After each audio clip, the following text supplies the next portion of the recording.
exercising the right to musically mingle, reliving the past. The contagion was beating, dancing in a trance. Some of the loveliest women on the planet were gently swaying. But when they attacked the African Holocaust that happened in the history, it wasn't a roller coaster. No, 'cause the beginning of slavery, the African Holocaust, they set me back financially. The African Holocaust did major damage politically.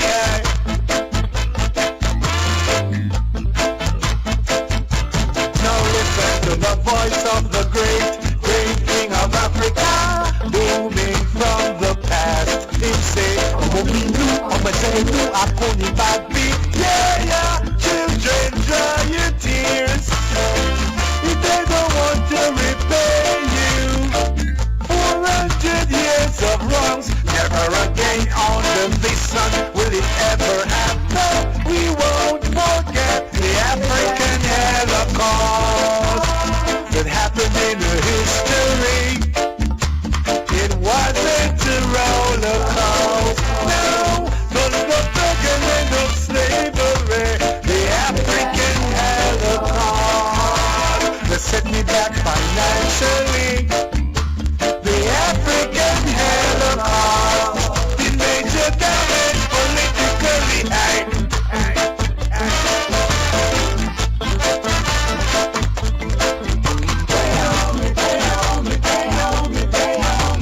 To pay me back financially. Hey, hey, hey. To rewrite the history of me, let me tell you. To return my stolen treasures. Criminalizing the color black. In the days of the ancient African kingdoms of Dahomey and Songhai, my black brother ruled. He had gold, diamond, beryl, onyx, emerald, plutonium, uranium. But what has he got today? Warring men from the north came and took whatever they could at the point of a gun. Today, if you ever even stake your claim to your riches in Africa, someone is going to say the Frankenstein was fair. Now listen to the voice of a great King of Africa, booming from the past. Him say, Omominu, Omazenu, Akoni Babi. Yeah, children, dry your tears. If they don't want to repay you 400 years of wrongs, never again under the sun will it ever happen. We won't forget the African Holocaust. It major damage. It wasn't roller coaster. He came to hurt the most. It major damage. The African Holocaust. The major damage. The major damage. The major damage. The major damage. The major damage.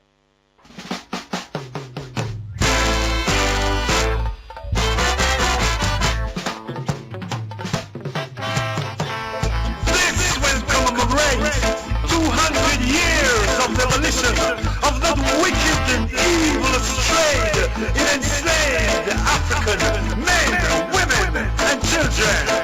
It was a quiet night in the jungle, like it's been for thousands of years. My people exercising the right to musically mingle, reliving the past. The contagion was beating, dancing in a trance. Some of the loveliest women on the planet were gently swaying.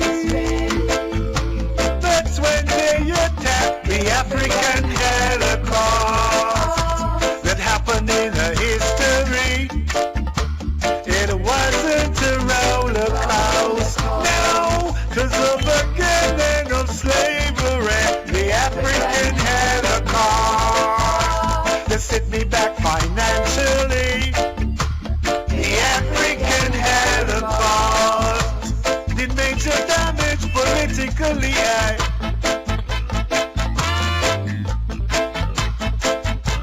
Now listen to the voice of the great king of Africa, booming from the past. Him say,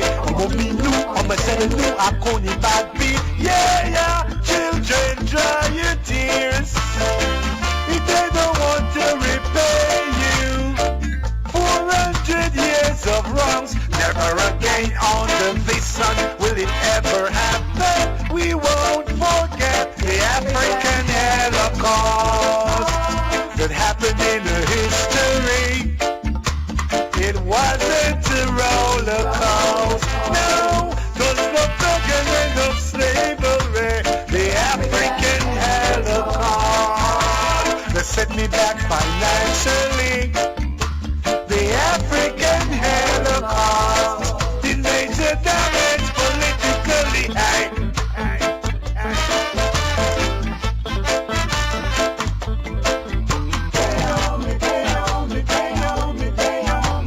To pay me back financially. Hey. Good morning and welcome to Straight Up for Today.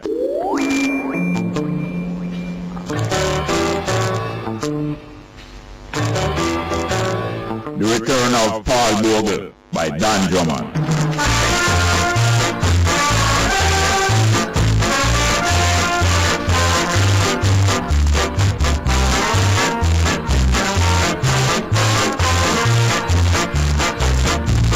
Sooner or later, but must, the dam going bust and everyone going break out.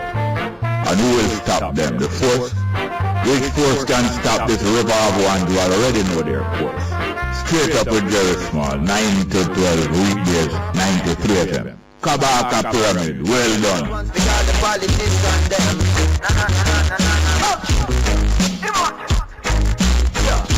Your face, them a smile up. Behind your back, money, them a pile up. Trying to start your business and then quick for spoil up. Hey, well done, Mr. Politician Man. You done a wonderful job and we are down with country demolition man. Singing bang, well done, Mr. Politician Man. You done such a great job selling out the country with your business plan. Well, if we get a round of applause.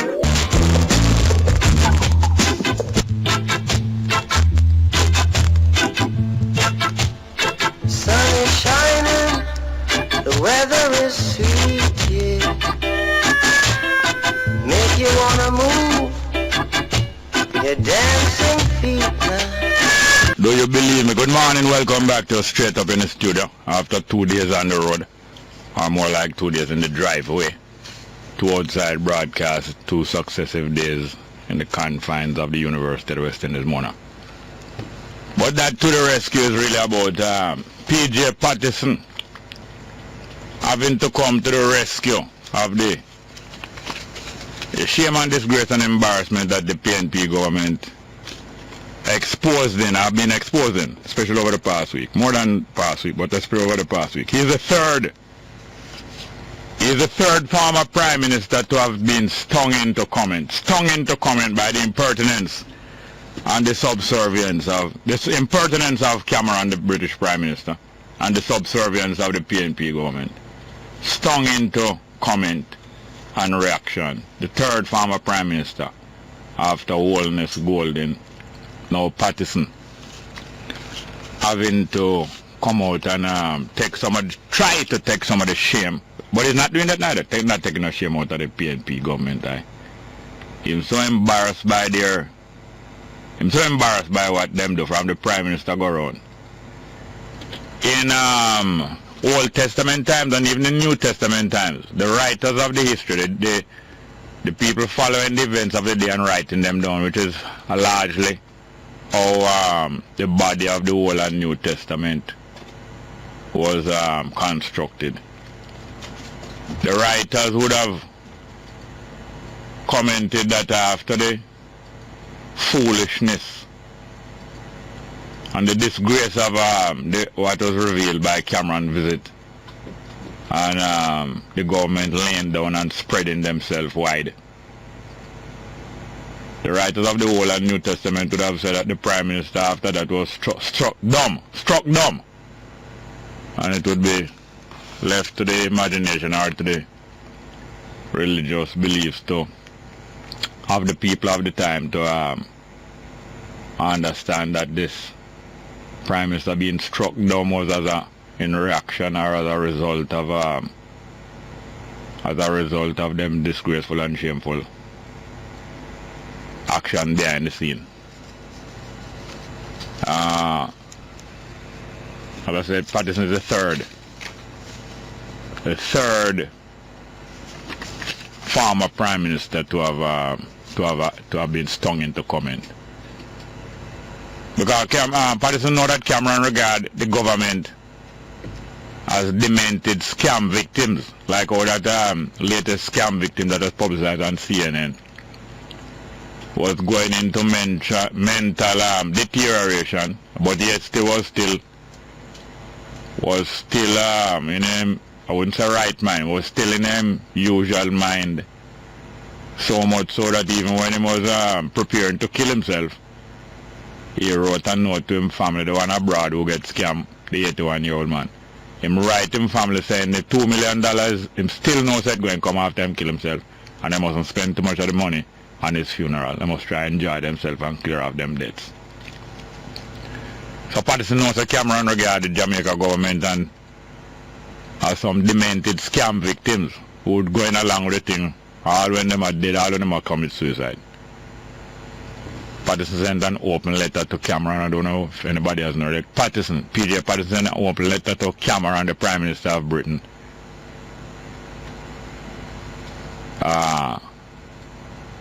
Almost cussing him in a polite language, but very skillful and diplomatic language, about him impertinence and Britain impertinence and them, you know. Shame, Patterson, shame. 3 former Prime Ministers have been commented, stung into comment, as I say, about Cameron's impertinence and the government's prostitution of the interests of the Jamaican people. But we don't hear nothing from Seaga. Don't hear nothing from Seaga.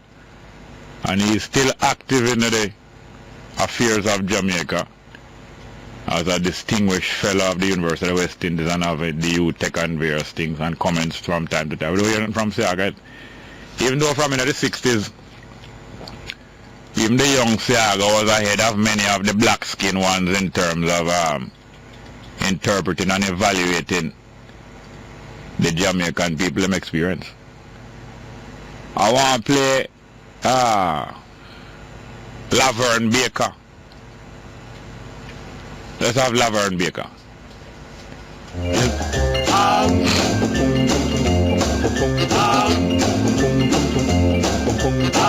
Jim Danny to the rescue. Jim Danny to the rescue.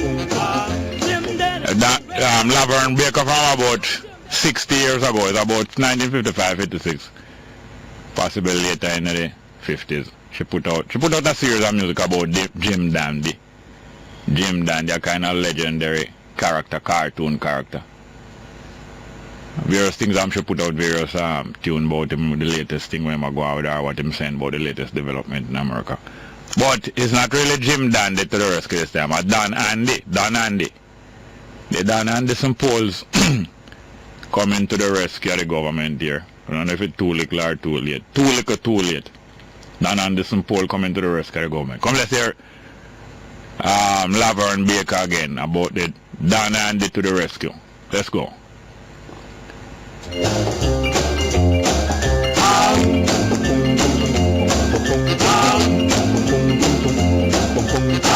Jim Danny to the rescue. Jim Danny to the rescue. Jim Danny to the rescue. Go Jim Danny. Go Jim Danny. Jim Danny on a mountain top. 30,000 feet drop. Start a lady on a runaway horse. Aha.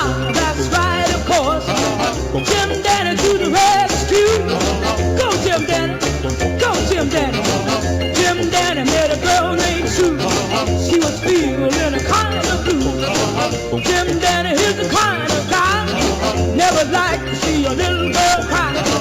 Jim Danny to the rescue. Go Jim Danny. Go Jim Danny. Jim Danny to the rescue.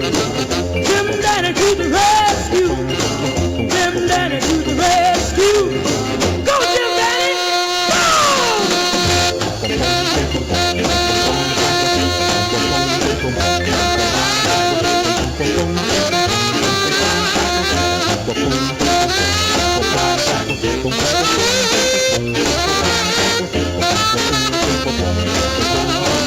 Jim Danny in a submarine got a message from a mermaid queen. She was hanging from a fishing line. Jim Danny didn't waste no time. Jim Danny to the rescue. Go Jim Danny. Go Jim Danny. Jim Danny wanted to go to Maine. Got a ticket on a DC plane. Jim Danny didn't need no suit. He was hip for and ready to boot. Jim Danny to the rescue. Go Jim Danny. Go Jim Danny. Go, go, go. Jim Danny. Go, go, go. Jim Danny. Go, go, go. Jim Danny. Go on, Jim Danny. Yes, man, I done and there's some polar work for Porsche. Well, I try doing best. Try do the best for Porsche. And might save them from the opposition that's so weak and almost as disunited as the PNP. Yeah man, the British Bulldog, dog nyam your supper. Cameron, the British Bulldog nyam your supper. Well, you know, said Nanny. Portia Simpson Miller, who was struck down for a little while, and doctors are, well, she was struck down, but doctors said she for rest. Always liking herself to Nanny, so much so that the Maroons had to send a warning to her in 2007 that she must not use the name of Nanny or the symbol, the Abeng award that they gave her, not to use it in any political campaign or to impersonate Nanny. But Nanny was not in a league with her brothers. Nanny, our brother, them were sell out and were tricked by the British, just like the rest of just like these this politician in government, you know, the present government, like the brothers of Nanny, tricked and sell out. Both them sell out willingly, and also was tricked in terms of the fine print and other things by the British government and a whole heap of liquor and free food. And although she and her camp, Nanny and her camp, she separate from them. And although she and her camp signed a treaty, there was disagreement and separation from the brothers because you know them wasn't trustworthy at all. Portia Simpson is no Nanny of the Maroons in any way.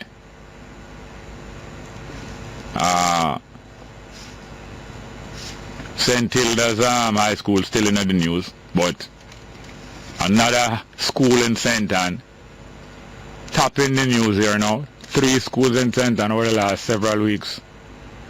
Things going so bad in them, but them seem typical of a lot of Jamaica. A student, I think, at the Brownstown High School, murdered by another student yesterday. Murdered, right? Not frequent happenings in Jamaica, but and at the same time, the Brownstown, the St. Hilda's High School, being strengthened by the comments of a bishop Bishop Robert Thompson in the early stages seemed not willing to identify with the bad action that the St. Hilda's High School took. He's now endorsing the action, now changing his position and endorsing the action of the St. Hilda's High School and the Anglican Church. The Anglican Church who using up the taxpayers' money, as Tekla McFett and other people point out, is a grant-aided school, it's government money. Taxpayers' money supporting all these schools there. But them using up the taxpayers' money and perpetrating their cult as against other cult, because they are the established cult. And the chairman of this St. Hilda's board, them name, some bishop, what? A bishop, what? Is he a bishop or a reverend, what? Some Anglican, seem like some Anglican cleric. Chairman of this St. Hilda's board, talking of some double-speak language that do him not up to half of a sentence, saying that they took the action to protect the girl, and therefore certain things that she said that disqualified her, they're not going to be revealing those things, but they want to protect them. Then they want to protect them. So when them demote her publicly protect them, they don't want to protect them too. Pure double speak and double talking. And these are the people who are entrusted to mold and train and coach the children. Speaking in parables, them Bishop Leon Golden, a Golden them name. What is his name? A Golden or I don't know, I think them name Bishop Leon Golden or something like so. Or Reverend what? So we try to, I don't know which one to name them. We have some straight up because of the 2 days of outside broadcast. There are some people who do hail and recognize. A lot of young people, remarkable to me the percentage of young people that have been meeting recently in terms of the people that you meet to support the program. Critical support, of course. Proportion of people that are meeting recently is so high, so much more high in young people than usual or than before, including brother that I met yesterday over the regional headquarters of the University of West Indies, O'Dane Hamilton, and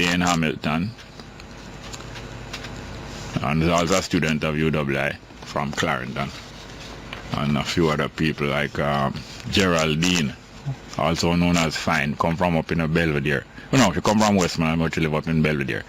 Everybody know Geraldine from living in Belvedere, but come from Westmoreland. Them call her Fine.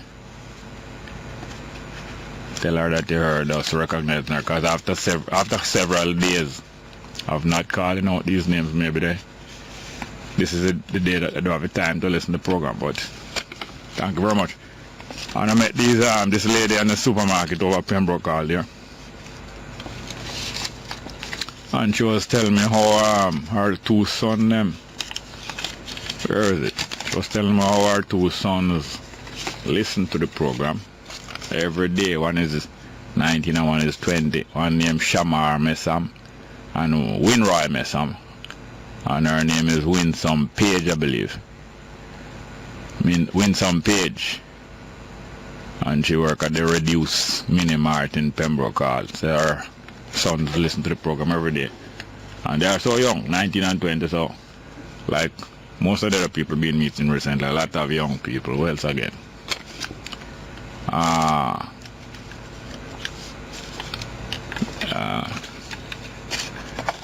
Anyway, we'll soon come to your phone calls. And your text messages. And we expect a couple visitors here, especially from some young people who are under the tutelage of Professor Claremont Curtin. And also I think we might get a visit from Mr. He's the head of one of the Rastafari organizations under the name of a church. My name again, brother, Ascento Fox. Yes, and I'm running 3 ladies at in a supermarket there. Only 2 of them I could name I go and call, because not everybody is appropriate to publicize. Miss Sydney, I think it's Sydney Matheson. Her father is Mr. Watts, who died recently. Good friend, Mr. Watts, used to be at the Lime. Yeah, used to be at Lime and Jamaica Telephone Company, died recently. His daughter, Sydney Matheson. Listen now straight about hope I pronounce her name right. Sydney or Sid. I think it's Sydney. And also our friend Miss Judy Robinson, Judy. Not as young as the next 2, but thank you very much for their listenership. two students at the University of West Indies out of St. Diego High School, but now the UWI, Lisa Peart, International Relations major, and Shabaska Bailey, psychology major. There's an next young lady named Makiba. I don't see her name here. Her name is Makiba, and she was to, I don't see her name here. I'm going to find it, I'm going to call it out because, you know, don't see it here, it is somewhere. Thank you very much. Let's get to the telephone. Good morning. Welcome to Straight Up. Hello. Good morning. Successful things that the British did, you see, in the good morning. Good morning. Hello, yes, good morning. Yeah. One of the successful things that the British did in realizing that the physical side of slavery, they had to end it, was to develop another side, the mental side, where the our beautiful black grandmothers in the fields were raped by the white owners of the plantation and produced a brown skin kind of child, and those children to then put them in the house and attack the family structure of the genuine black African slaves. Like, you mean like, hold on, like Sir Michael Manley, that kind of brown youth? No, which kind? not like kind of Michael Manley. Oh, like Michael Manley never ever spoke out or attacked his fellow blacks. He always spoke in their interest, and he not only spoke, he acted. His deeds match his words. So Michael was a black? Yeah, man, was a black man. Yeah, I'm born from... When you listen to people like yourself now, who quarrel and curse and degrade black people every day. All right, well, that means you wouldn't want to be here. No, she don't really want to be here. Let's go. She don't really want to be here.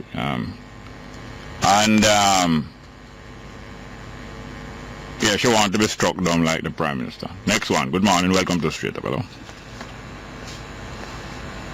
Next one, please. Let's go. All right. Good morning. Yeah, I'll make a point of correction with you, know. Mr. Fiala was the first one that was interview, you know. Yeah, what I'm saying? Yeah, man, he was the first one that was interview about the British. I know, but I asked you what him said. Man, to them footing, man. He was the first one. No, what him said, what he said. Exactly remember, but I just... No, hello, hold on. That him was the first one that I... Hold on, please. Hold on. Yeah. What did he say? Mr. Patricia. No, hold on. You're not going to listen to me. Cut it. Because you come like you don't want to listen to me. You want to tell me about Siaga, this and that. You don't remember what I'm saying. And I agree that maybe it's true. I'm not saying that he didn't say anything, but if you're not going to listen to one another, I don't want to hear. Call back again when you're ready for listen, please. After 2 days on the road, we can't fool around and waste time. Welcome back to Straight Up. Just before I go to the other phone calls, I just find it was staring me in my face, but Makiba Wollaston is the other person who I want to recognize. Was commending us and coaching us at Straight Up. Makiba Wollaston from Apex Medical Center. And her mother also listened. I think her mother's name is Chinita Wollaston. Chinita Wollaston. Both of them listen to Straight Up. Please tell them here that both Makiba and Chinita Wollaston, Straight Up, I appreciate them very much. Please tell them. Good morning, welcome to Straight Up. Wilson? Morning, sir. Yes, Mr. Wilson. Yeah, man. Seems like this line is giving a lot of trouble, you know. I have some problems. No, not really, but it's not your fault. Yeah, man. I didn't hear you say anything about those people who get killed last night in one of our rural parts in the country. Yeah, no, but it did, I did intend to comment on it, yes. Yeah, that 10 people was living in that house.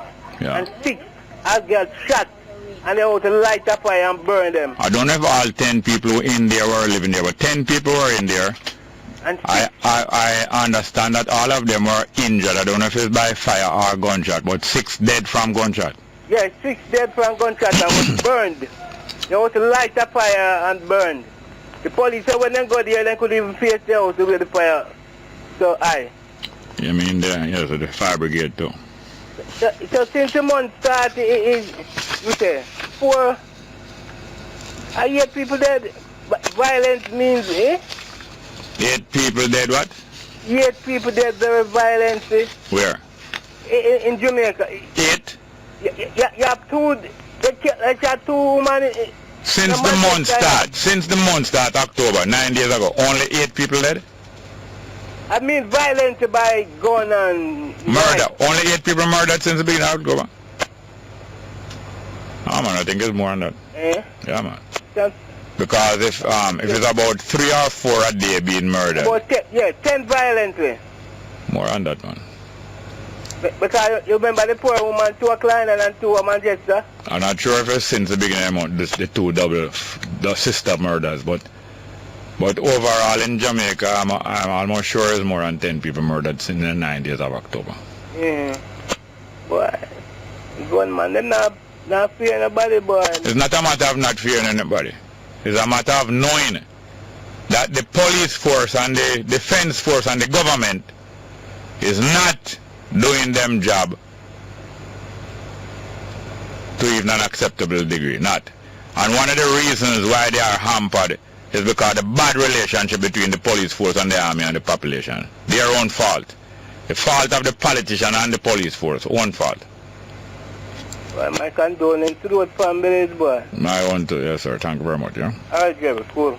Next one, good morning and welcome to Straight Up, hello. Good morning. Welcome. Yes, sir. But I tell you, I don't know what's going on in my country. The people in my heart get what's going, my God Almighty, man. I wonder what happened to me, man. Make the people in my go on so. I kill them brother and sister. I tell them many times that history should teach us wisdom, you know. We in Jamaica should live like brothers and sisters, you know, as one, you know. And that thing I deteriorate deeply. But, brethren, anyone who commit those murder, you know, blood upon your shoulder. Blood upon your shoulder. It will show on your face. And when it's on your sick bed. Tell me something. You will have to confess what you have to say now. Yeah, what you want to discuss with me here now? No, me attack something, you attack what take place in America Island because... No, I'm asking you again. Yes, people to yes. come here, come live and build and all those things. Yes, things can work out, right? Yes, I'm asking you now. What you want to... No, hold on. I ask you a question. When somebody tell you, when the guy tell you about Mr. Siaga, why not learn making time, then you ask him.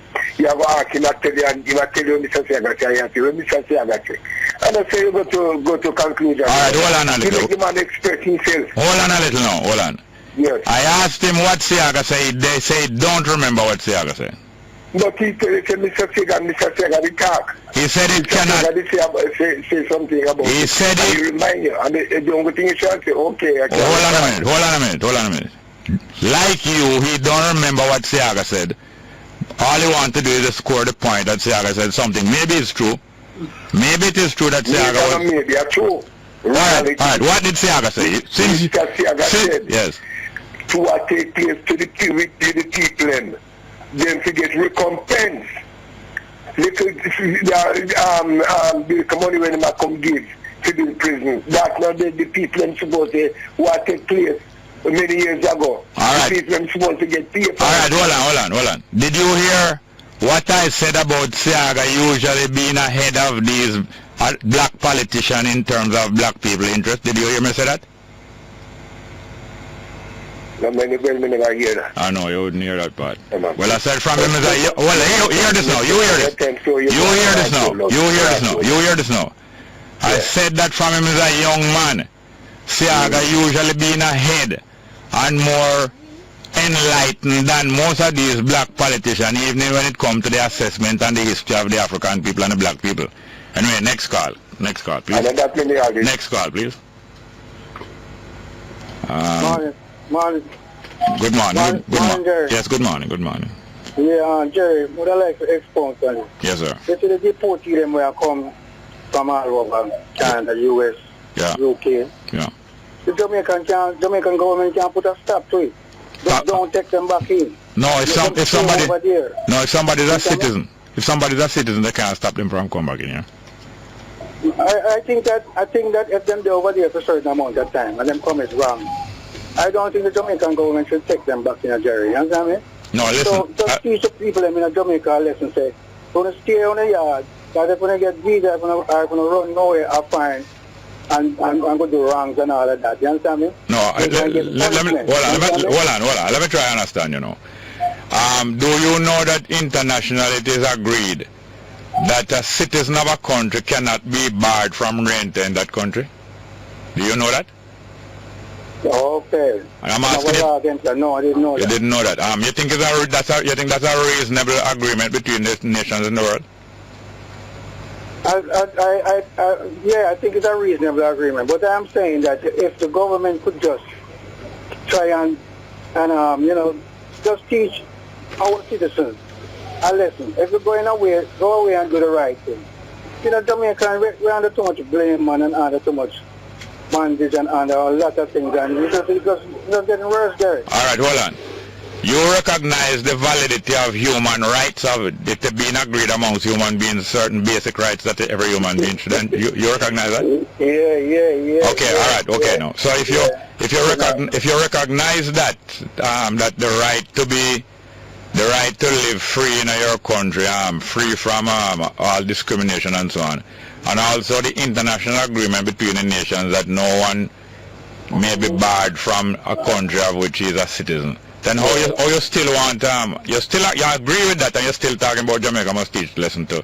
What do you mean? Well, we try to teach them a lesson that them stay in Jamaica. Yeah. Apply them skills and whatever them have in the country and make it be a better. No, I think you need to think about it more as a workable solution, because what you're saying can't work along with recognizing human rights, you know? Yeah, I understand. But call me again soon, please. Yeah, all right then. Good morning. Welcome to Straight Up. Hello, good morning, Mr. Small. Yes, sir, I'll go on. Respect, Mr. Small. I missed you the last 2 days. Yeah, man, on the road there. Yeah, Mr. Small, what is the difference of being poor and being poverty-stricken?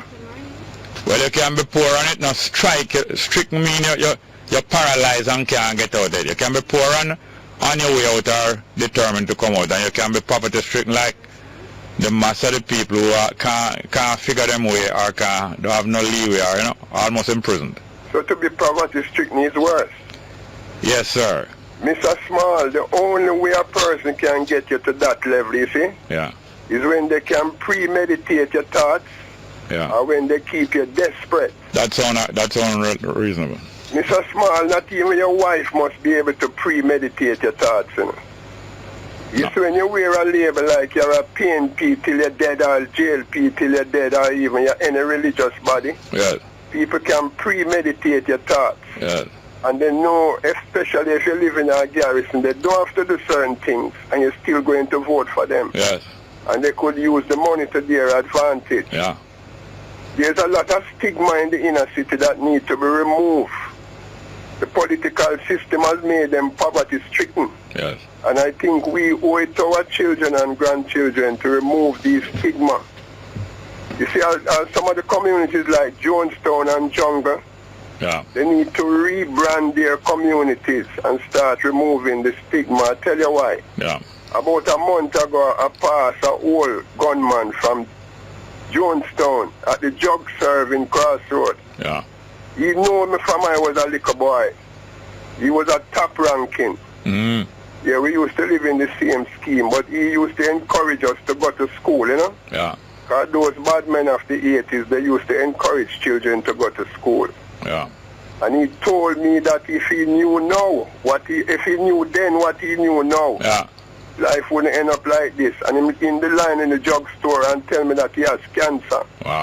And that he was looking some drugs, but they don't have that drugs that he needs. Because he has to buy that and he don't have the money to buy it, you know? So I'm just telling he died recently too, you know, I'm just telling you these things that a lot of people puff up themselves in this political thing. And when they get all through being poverty-stricken by the label in their communities, they end up old and pauperized. So a lot of young people now need to remove these stigmas from their community so that they can prosper. So if citizens and occupants of the community have to carry out that, you know, the MP not likely to carry it out, and the political activists them not likely to carry it out. Mr. Small, you can start with a broom, you know. By start sweeping up your gateway. Keeping your community clean so that you can attract business in your community. Yeah. Because when you check it, most of the people in these inner cities, they don't have a pension. But they can create what you call regular money. Yes.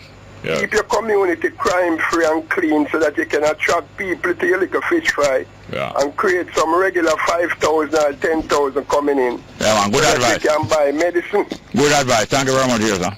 Respect, Mr. Smart. Let's go for a break, please.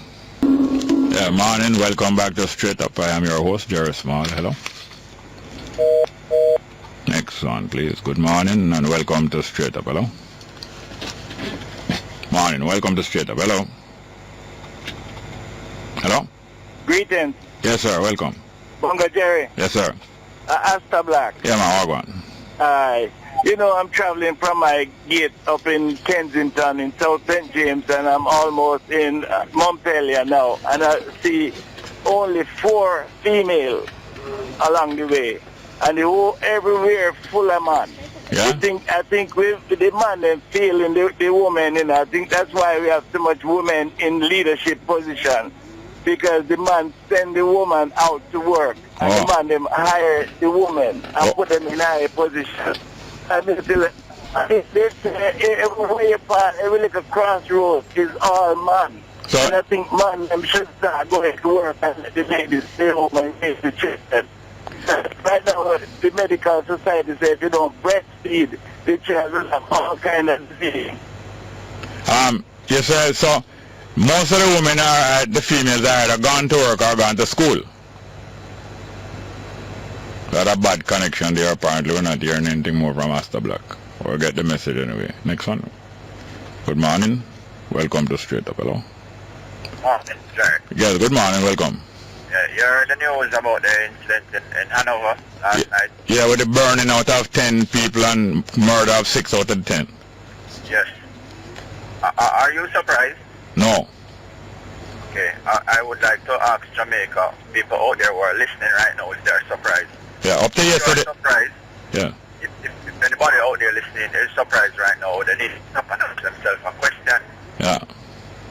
It's obvious that you're not aware of what is happening around you. Yes. Or if you're surprised, it means that now you need to wake up out of your sleep. Yeah. Up to yesterday, the Minister of National Security was the guest speaker at a conference where we had outside broadcast, and we interviewed him for a few minutes at the end of it. And he pointed out, as he has, and some police officers have been pointing out, how high the murder rate in Hanover has been recently, with the small population of 70,000 people for the whole parish. Well, this that you're seeing here is just the tip of the iceberg, I believe. Yeah. We'll see a lot more of this. And I called before, after the incident in Westmoreland, that everybody out there, if you have somebody in your house who you know is involved in illegal activities, Yes. you need to isolate yourself from them. I believe that. And after warning them, though. yes, certainly. Because we're now at a stage where these young guys, they're not rational people. No. And this is really a warning. And Not all young guys, but the professional criminals and the hardened criminals, young as they are, some of them are hardened at 17. Yes, but a wake-up call, because you will see a lot more of this if for people who live in the western end of the island, and we know what is happening and we see it happening around us, because most of these guys, they're armed. Yes, and then know more of this will happen. Then know that when them do something like this, most of them know that 1 year time or 2 year time, they still will not be behind bars, or not for long. Yes. So it is. Thank you very much, yeah. Good. Good morning, welcome to Straight Up, hello. Morning. Welcome, sir. Yeah,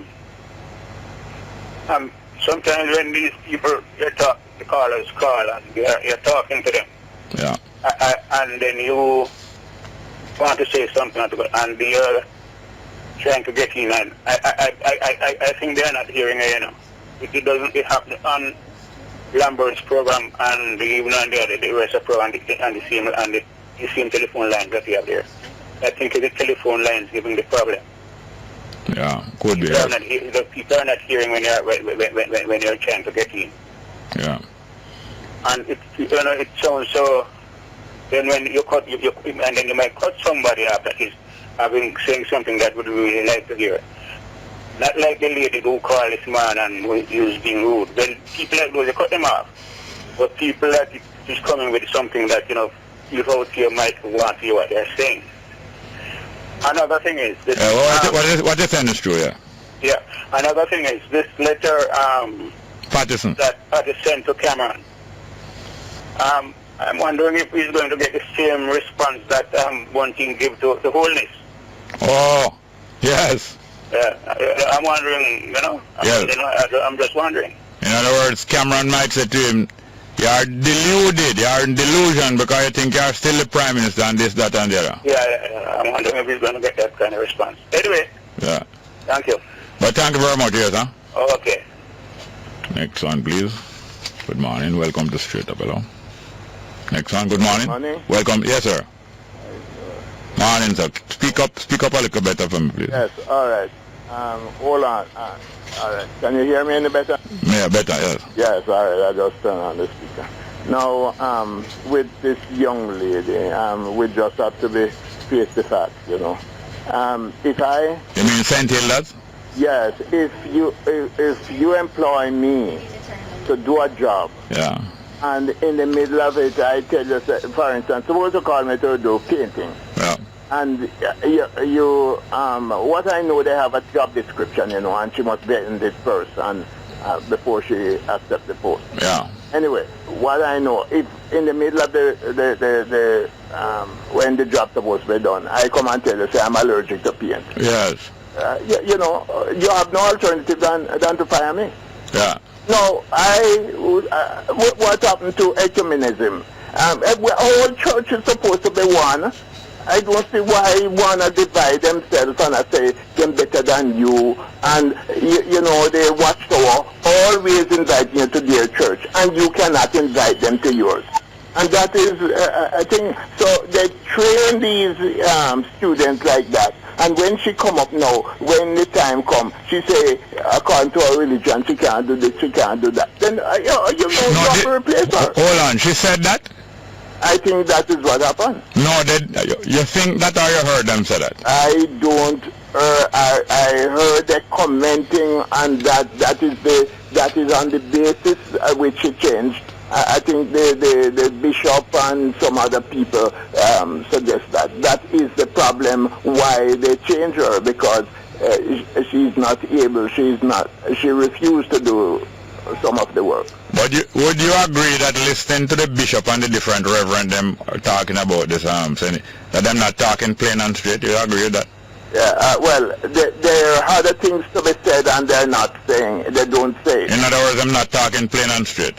I would say yes. I agree with you there. Then if them as a religious leader not talking plain and straight, you can imagine what is the state I think. Now, in terms of the ecumenism and so on, I think that there are certain lines on borders where it would not be wise to go over that border. Like for instance, if you have an Anglican church or any church and they're advertising for a post for somebody to be them public relations officer or them information officer, and you said, boy, it requires somebody who is a member of this church to do that. You couldn't really expect that is unfair if they refuse to hire somebody who is not a member of the church to be them public relations officer or something like that, or them spokesperson for the church. Well, I would like to hear all sides. Yeah, me too. Because what is happening now, they don't want to embarrass somebody to say something. Say it out, because it's in the public. If them don't want to embarrass somebody, but they weren't afraid to embarrass the girl though. Twice, because after that, them remove her from being house captain. And somebody has pointed out that when it was written down on our information form that our church, sometimes people will ask me or them a form what religion you are. From your youth, me always put Christian. I put no Anglican or a different thing, and later on me put faith. Because I mean, I must put Christian on nothing. But them always requiring something. Anyway, when it was put down on her paper that she is Jehovah's Witness, is when she was just entering the school at grade 1. Now, as an adolescent, that means somebody turning into an adult at 16 years old. It is not unlikely, and it would not be untrue to say that she has now made a decision, and the information that was given when she was entering first form does not apply or bind her here now. But thank you very much, yes, sir? Yes, another thing now. Quickly, after Where are we going with crimes? Oh, Lord, tell me the truth. Where are we going? There's no end. And are they really doing something towards it? They who? No, the people we have in charge, the government. No, the main thing that they're doing is collecting their pay, and they're satisfied with their pay. Well, that alone not good enough. We can't continue with this. Yes, but balling on the radio, me balling and you balling, and we're crying on each other's shoulder. Not going to do anything. Can't continue. Not going to do anything. Gone from bad to worse. Now you're gone 10 one time. Yeah, but that's all we're doing, balling and ringing our hands. What can we do? Can we want to march? If you want to march, No. going to join in? No, listen, the march is not going to stop it either. What it requires is for some numbers of people to make up their mind before the fact that we are going to deal with this thing no matter what it takes. No matter what it takes. You have to make up your mind about that first before you talk about no march or no meeting. Thank you very much. You want social service is not working? I have to go to another call.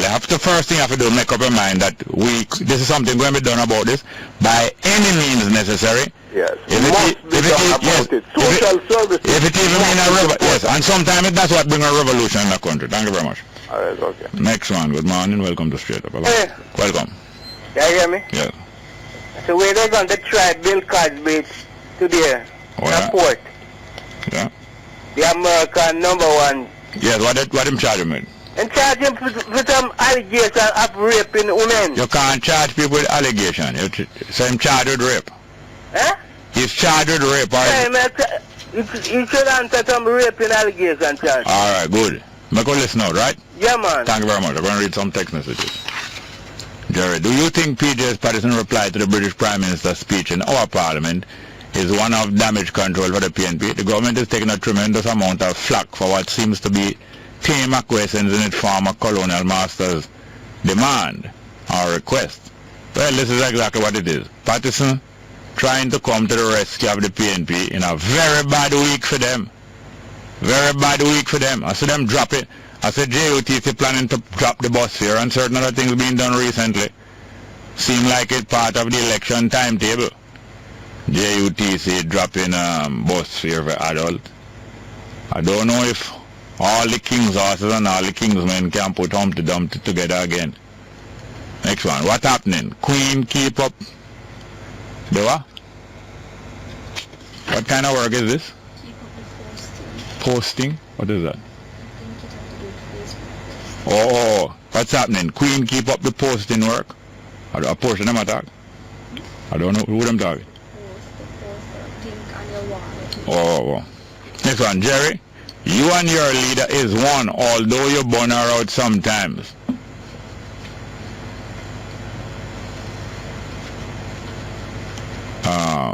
I try to make head or tail of this.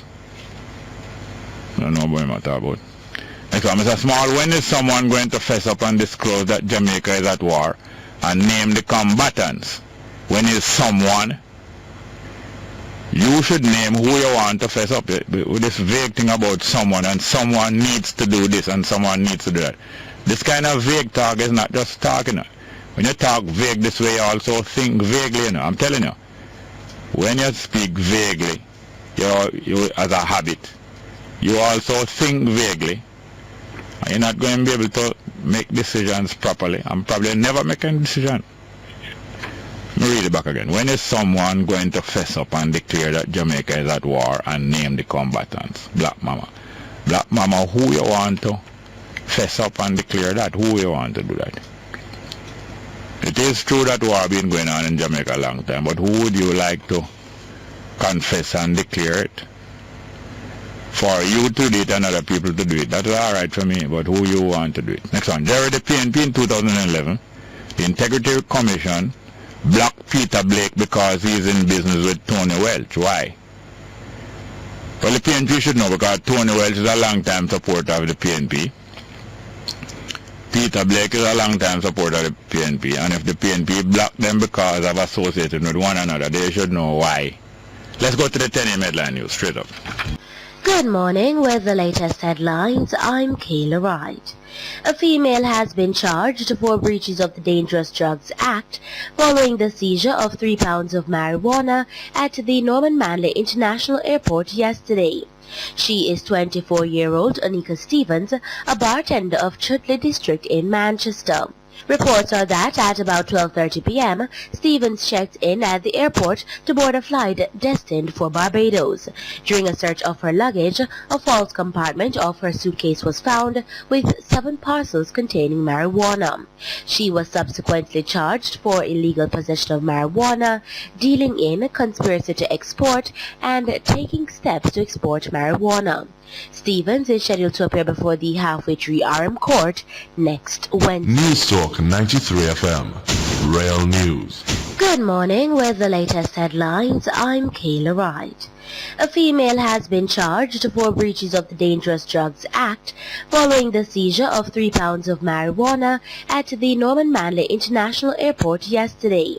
She is 24-year-old Anika Stevens, a bartender of Chutley District in Manchester. Reports are that at about 12:30 p.m., Stevens checked in at the airport to board a flight destined for Barbados. During a search of her luggage, a false compartment of her suitcase was found with 7 parcels containing marijuana. She was subsequently charged for illegal possession of marijuana, dealing in, conspiracy to export, and taking steps to export marijuana.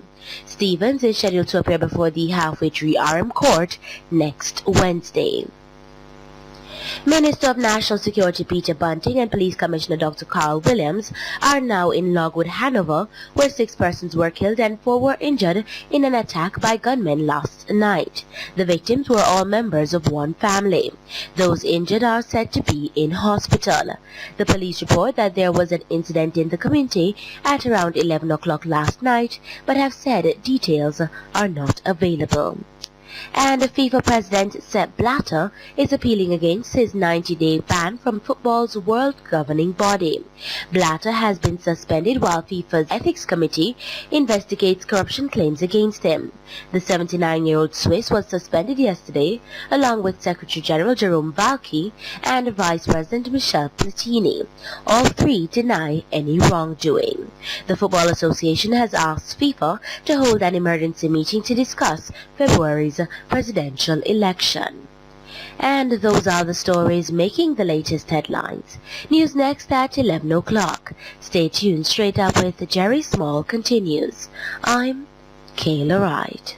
Good morning. Welcome back to Straight Up into the second hour of the program. Today is the 9th of October, Friday the 9th. I'm your host, Jerry Small, and we're going to just read a couple text messages before we come back to the telephone here. By the way, the caller was calling me and pointed out that Seaga was the first former Prime Minister to comment on the Cameron impertinence. Please find out what it was Seaga said and call us back and tell us. Or anybody else who can tell us what it was that Seaga said. If he did, if he was the first, or whether he was the first or not, if he has made any comment, please call us or text us and tell us, indicate what was that he said. Not denying that he said anything or that he was the first. Just want to know that. Text message. Jerry would change Porsche for Andrew. Remember Andrew and the Claro deal. Remember Andrew and the Claro deal. Next one. Jerry, do you know this Peter Blake? If so, what is he like, his history? Yeah, I know Peter Blake, he was a guest here last week Tuesday. Another pointed out in the interview, and I was raising the question, why is it that the PNP sidelined him at least 2 times in the past? I did point out that that's one of the first things I said in the interview, that he has been sidelined more than once in the past, and I have asked the question before, how come him seem to be the key man in a certain constituency, whether in the past in the constituency now held by Andre Hilton, or whether it's a constituency held by Damian Crawford. In the past, it has seemed to me that he is one of the key people in those constituencies, and yet them always bring in people from outside. And I asked a question before, and I have heard things like what him even referred to, and like what the PNP referred to, about questions of integrity. And I did raise this at the beginning of the interview. How come? What is it that them sideline him more than once about? Yeah, him is in music business, and I think lately him say what did that business him open again? I can't remember. But him has been in various business over the years, and him have a music studio in Mona Heights there, that is frequented by many people in the music industry. Next one. Good morning, G. There are some young men in Olaba who fix phone for cash.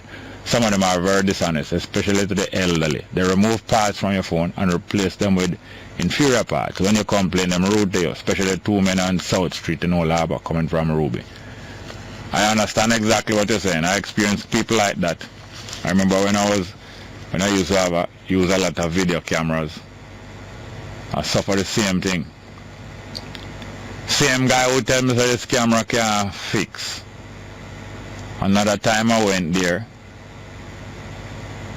and with other cameras including that camera, when him see him face light up, and it got slip out of him mouth, say, I want exactly like this the man bring out yesterday for fix. But that slip out of him mouth, and him tell me, say, yes man, you can't fix man anymore.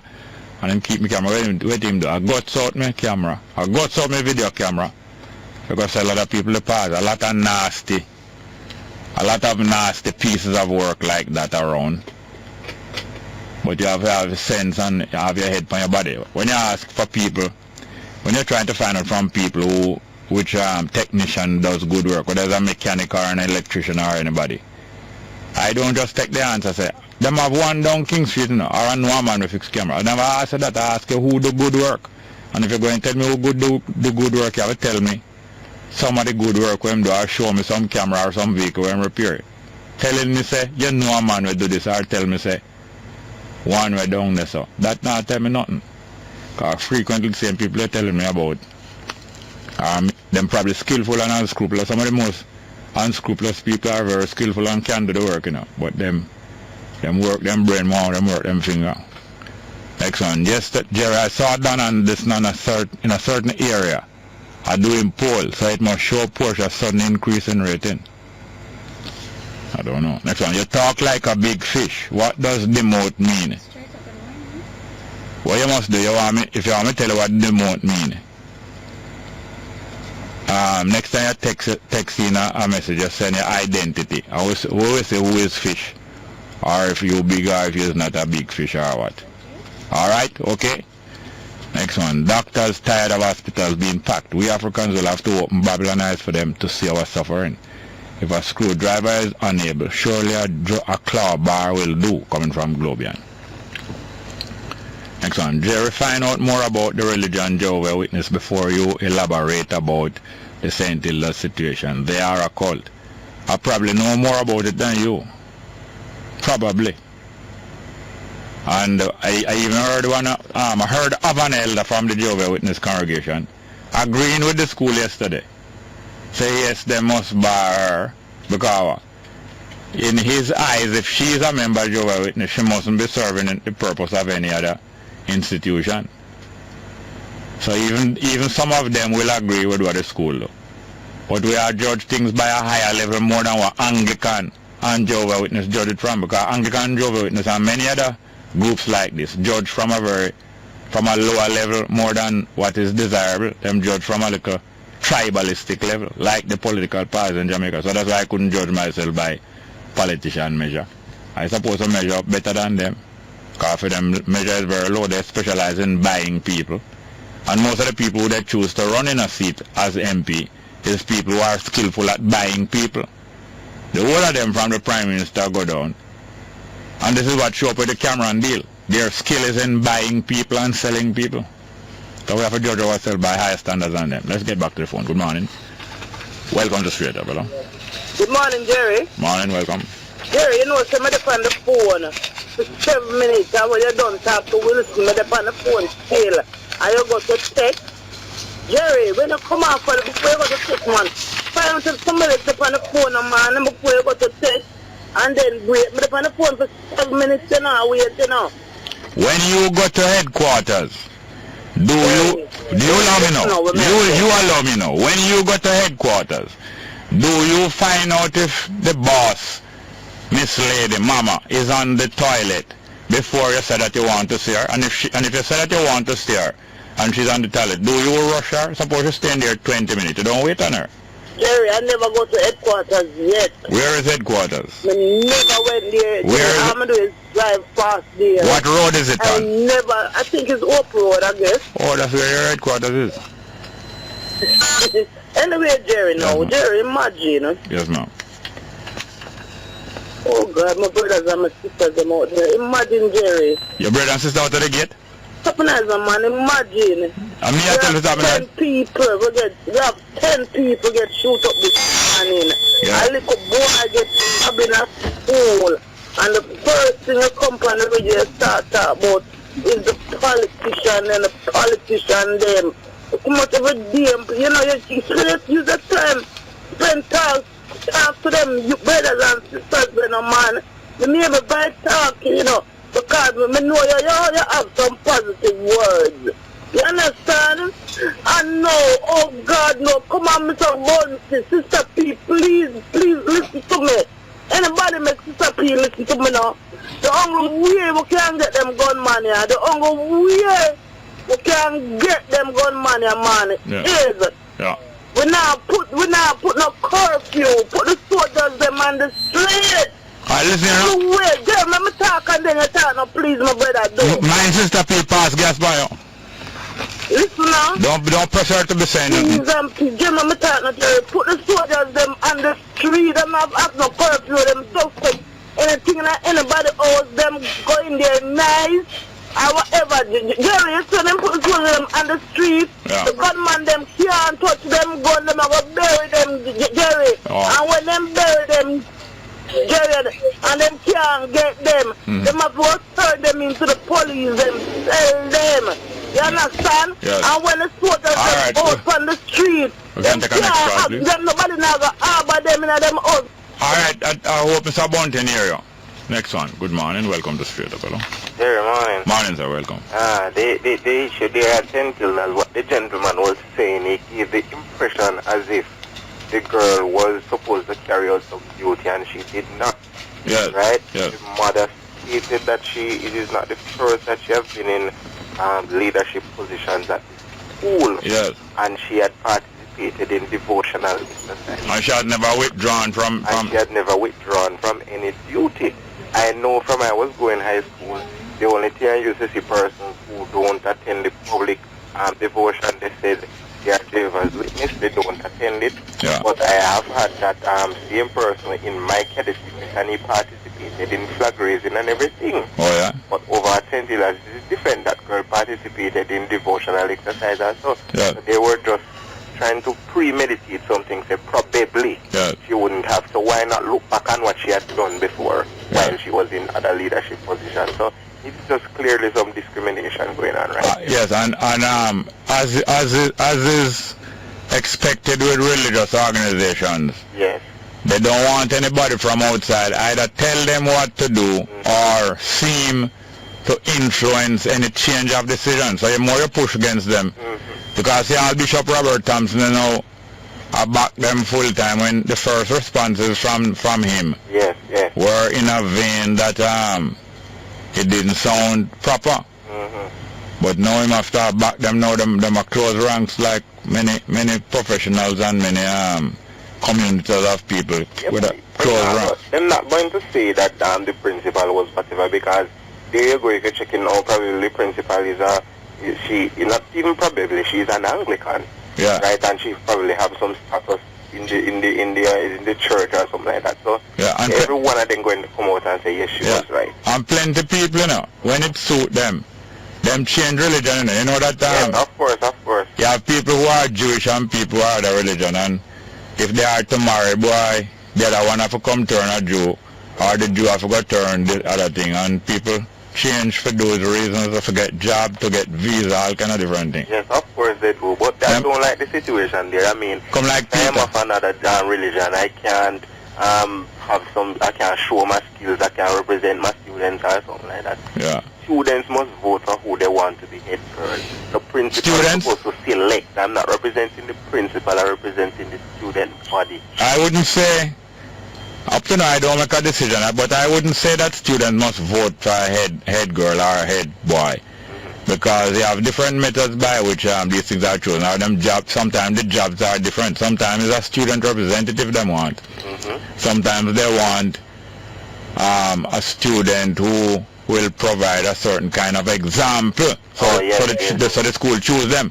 Different time now them allow students to choose who them want as to be their representative. So it's two different things. You have example and you have representative. Right. But these people who we supposed to be choosing, MPs that we supposed to be choosing them of our choice. It prove up that them is more appointee of Babylon more than being our choice at an election poll. I tell you. Thank you very much, yes sir. Not getting better. Have a good day, Mr. Small. Okay, thank you very much. Another call, please. Good morning. Hello, morning, Mr. Small. Welcome back. Yeah, Mr. Small, you remember when the Governor General was to sign the Casino bill? Yes. He's a Seventh-day Adventist and he opted out of that bill, you know? Yes. And make somebody else sign it, you know? Yes, I think, yes, it's true. So they didn't use the religion against him there. Yes. Church. So don't you know who to frighten him? Exactly so. Mr. Small, why do you have pawns on a chessboard? I don't know chess, I don't know the game and the rule of chess well. I don't want to attempt to answer that one. But Mr. Small, let me tell you something. It's the same system that they use to discriminate people who live in certain garrisons. Yes. Once you send in your application to job in certain personnel office, they reject you like that once you live in certain garrisons. Yes, yes. So it's a total discrimination and it's going to lead to the radicalization of the people. Exactly, that's what I said. These things, frequently these are the kind of things that lead to a revolution. Mr. Small, everything is everything. Yeah. And everything contributes to everything. Yes. You take care here. Thank you very much. All right, we have another call. Oh, we have some guests here, but do we have another call? All right, we have some guests here from a technology conference is being planned and will be held in Europe in November. So people are here to tell us about it because there will be some participation by, I don't know if it's by Jamaicans or from Jamaica, because this is related to the University of the West Indies. And although there's a much lower percentage of Caribbean and expatriate students now, we can't assume that it's pure Jamaicans here, but we're going to ask them to introduce themselves one by one, telling us about this global impact accelerator. So we have Mr. Whitehorn is here? Yes, it is. How are you doing, sir? Very, very, very well. Mr. Whitehorn, Mr. Robert Whitehorn is a project manager for Caribbean Mobile Innovation Project. But I have to ask for correction, because when we look at them say Caribbean and now them say Caribbean. I mean, your people are talking about adolescent now. I mean, think of adolescent now. But I mean, your people are talking about adolescent. I mean, I don't know. I'm a simple Caribbean man, so I say Caribbean. Yes, sir, Mr. Robert Whitehorn. Right. Tell us about Caribbean Mobile Innovation Project. That's the name of the project, but it pertains to a business setup. Yes, in fact, it's a program being run by UWA. Yeah. In fact, a UWA consortium. What happens is that a number of university entities like the Mona School of Business, UWA Consulting Inc., and the Mona Business Incubator got together and bid for a World Bank program, which essentially the project is to create business incubators around the Caribbean and CARICOM in particular. We're starting with 6 countries and here in Jamaica as well. It's funded by the Canadians. The Canadians have a huge program for the Caribbean that's called Entrepreneurship Program for Innovation in the Caribbean, EPIC. And the idea is to stimulate growth to create high-value jobs, particularly in the technology area, specifically mobile application development. So what we are doing is training individuals in mobile application development, helping them to set up businesses, accelerating the growth of some of them that may already be in businesses as well, and raising capital for them. So this program that we had specifically set up for Europe was to put some of these young entrepreneurs in front of investors in Europe. Oh, so the conference that is being conducted in November, it is not an academic conference. It is to bring people together with potential investors. Exactly. So we went through a process of selecting the best, what we thought was the best of the best in Jamaica. Yeah. We're very, very fortunate in that Jamaica was literally the smallest country that was invited to this to this event. And we went through a process. We got independent reviewers. These guys here did a pitching competition, where they presented their business ideas, the technology, to some independent reviewers, and eventually they got shortlisted. By the way, when they are designing these apps and so on, this is IT, information technology, or electronics, or what? It is information technology. It's like computer programs that you'd write for a website, but which would be able to run on a mobile phone as well. And they'll give you an it doesn't involve much physical assembly of anything. It's more intellectual computer program. Coding, exactly. Coding type activity. All right. Before we go to the next segment, could you introduce these people one by one? Are these some of the people who are going to be going? Yes. My name is Kamisha Anderson. I am the Community Development Officer for the Caribbean Mobile Innovation Project. With me here is Winnie Genius. She's the Product Manager for Transcell Limited, one of the companies that will be going to Helsinki. And also Ricardo Thompson, who is the CEO of Neritech, another company which will be going to Helsinki. They are all Jamaican? Yes. Yes. For the most part. You are all Jamaican? Well, it's very interesting. The offer was made to Jamaica exclusively, and I think that's a huge credit to us. And it's because of the activities that we have been involved in here that has gotten international attention. I see a slightly elder brother to you. You're not going to introduce him? You know, he's a money man, right? Oh, yeah. Introduce him for me, please. Introduce yourself. No, I'm Hugo Daly. I'm the CEO of Transcell. We are a software company focused on intelligent mobile applications. Yeah. Winnie is actually one of our lead in terms of ideas and in terms of presentation. And that's Winnie? Yes, and she won a competition to go to Helsinki along with some of my support. Helsinki is Finland, no? Yes. Why don't call it Finland? A bunch of Finnish people there, I guess. Finnish product. Why don't call it Finland? That's a good question. I think it's true, like the far part of Europe where the Finnish are, and furthermore it stick out like a fin. So. But from what part of Jamaica are you? So I live in Portmore.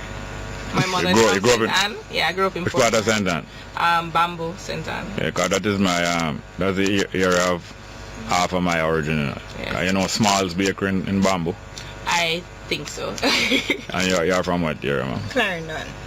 Yeah, which part of Clarendon? Northwest Clarendon, a place called Frankfield. Yes, okay, yes. Going up through the hill there. Yes. And you are? Ricardo Thompson. I'm from Mandeville. Oh, yeah? My company Neritech Limited is co-founded along with my wife, Nicole. She's also from Mandeville. Yeah. She will be the person going to Helsinki. We provide live online CXE classes. We have a learning management system and a virtual classroom. Pretty much very interactive. It's just like you're there, except your teacher might be in Westmoreland while you're in class in Kingston. Yeah. Great. So this is the first seeking of overseas investment, or? Yes, at this moment it is. We have tried some avenues locally, but with the help of Mr. Whitehorn, we have been given this opportunity to seek some overseas funding. Yes. So now you are already in business, or you've been trained by UWI? I coordinate for the Caribbean Mobile Innovation Project. So I plan the events, I interact with the companies to ensure that everything goes smoothly for them to go to Helsinki. It was Professor Curtin who told me about you people. What is his relationship? As Mr. Whitehorn said, the project is run by a university consortium. The lead company in the consortium is the UE Consulting Inc. Professor Curtin is the Deputy Executive Director of the UWI Consulting Inc. Okay. Alright, he has been here for a very long time now. Because I met him in the late 60s. And I think he has spent more time here than in his country of birth, Guyana. Yeah, we found him to be very, very, very impressive in his ability to assimilate the new technology. Because he has been a professor for so long, he has literally lectured everybody in the region, including governors of banks and so on. So we actually did a Caribbean tour with him, and that was very important in accelerating the program. Alright, thank you very much. Let's go for a break. We'll soon be back with our guests, and we'll get into the meat of the project and the conference and the trip. Straight up. Welcome back to Straight Up. I'm your host, Jerry Small. My guests are going to reintroduce them to you, but I just want to say thanks as usual to Franklin McKnight and the North Coast Times. I've been sent the latest copy of them paper to us as usual. Thank you very much. I'm going to ask Mr. Robert Whiteburn, the project manager for Caribbean Mobile Innovation Project, to reintroduce the 4 other guests. Very interesting mission they're carrying out next month in Europe. Right, so we have Kamisha Anderson, who is really my right hand. She's responsible for community development on the project. We have Winnie from Neurotech. She's the Transtel, I'm sorry, who is the product manager, and Ricardo from Neurotech. Yeah, from Neurotech. Yes, and okay, thank you very much. So now they have been successful in qualifying to go to this conference. Tell me about the conference. All right, let me ask Kamisha to go about the conference itself. Yeah. Well, what we're going to ask her to do? to tell us how they got there. All right, tell us how they got there. All right, firstly, Slush is a global tech conference held in Helsinki, Finland every year. And for the first time, an invitation has been extended to Jamaica to have participants in this conference. This is a conference that brings out over 700 investors each year, media, startups, everybody that's important is there. And the invitation has been extended to us. What we did was we held a local selection competition for local startups to pitch to a panel of judges, which included Melanie Subrati, who is the director of the Mussons Group. It included an entrepreneurial coach, Dr. Andrea Barrett from the University of Technology. And these three startups, Neurotech Limited, AgroCentral, and Transcell, they were shortlisted by our team to go through an interview process with a panel from Slush. All three of our startups made it into the 30 startups that were selected from around the world, from countries such as Brazil, China, Mexico. Yeah. And how many of our people are going? Three. There is Neurotech, there is Transcell Limited and AgroCentral, who are not Just here. Tell me a little about each one of them. AgroCentral is about what? Agriculture. They're basically a platform where farmers can sell their products and match products to market. Yeah. It is local at the moment. Oh, yes. And Transcell is what? Okay, so Transcell is a mobile money company. So what we basically worked on is technology for mobile transactions. So we worked with the DBJ and NTB originally on M3, which allows persons to actually get access to microfinancial loans through their mobile wallet. Or innovation in that, and what other persons aren't doing in the mobile technology space is what we call our conversation manager, which allows institutions to be able to communicate with the end user. But what we actually got through to go to Helsinki is our next generation technology, which has to deal with being actually what we call T cards or tailored cards, meaning the purpose can be actually intelligently placed on the money being sent to determine what the money can be used for. So that's definitely the technology that we were chosen with. So we really are excited about this opportunity because Transcell is basically where people go who study computer science at UA. Well, listening to your talk, my mind started to wonder, where you went to high school and at what point did you start getting interested in this kind of thing? Where did you go to high school? I went to Immaculate. I got interested in this kind of thing from probably, I don't know, from age 4. I went through computer science at UA here. So definitely entering our offices, you'll see persons 20, 21, 24, and several years of the UA educational system, which is not something that you find anywhere else. Yeah, and you began on this trip. It's from November when? November 4th, so actually November 12th. So we're going to be having training during the period. We're going to be having talks with investors. So basically it's to help startups to actually go to the next level. Tell me about your company is again. Right, so our company Neartech Limited, we provide live online CXC classes. Oh yeah. Our thing is trying to remove barriers for education. Realize that there is a lot of inequality when it comes to the education system. So we want to provide quality teachers to persons in rural Jamaica who have internet access and want to be able to access quality teachers from whether Kingston, whether Manchester, whether from even overseas. So you might be doing a class and your teacher might be teaching you from somewhere in Kingston while you're in Hanover.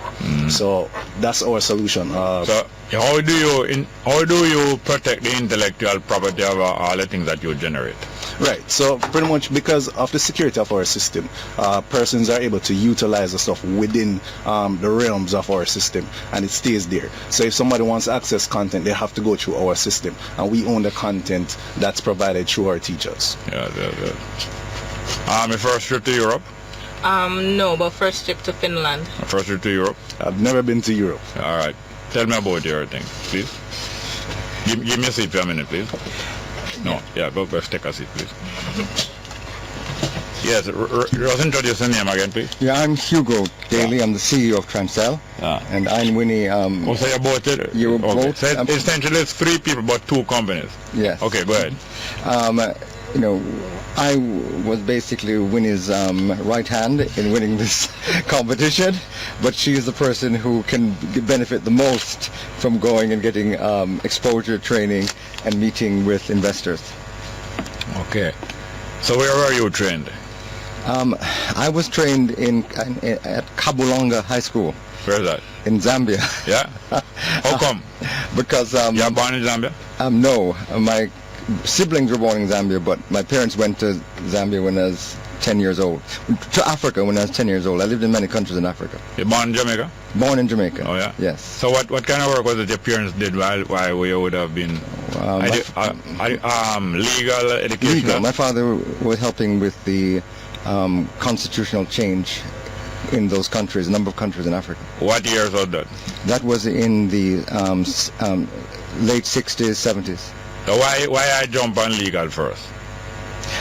Because I think there's a history of Jamaicans in Africa who... Yeah, because my old man, Dudley, not only Dudley Thompson, but later on Victor Grant was I think Attorney General in Tanganyika before Tanzania, and also in Sierra Leone. Absolutely. And my old man himself was being recruited in the mid-50s too.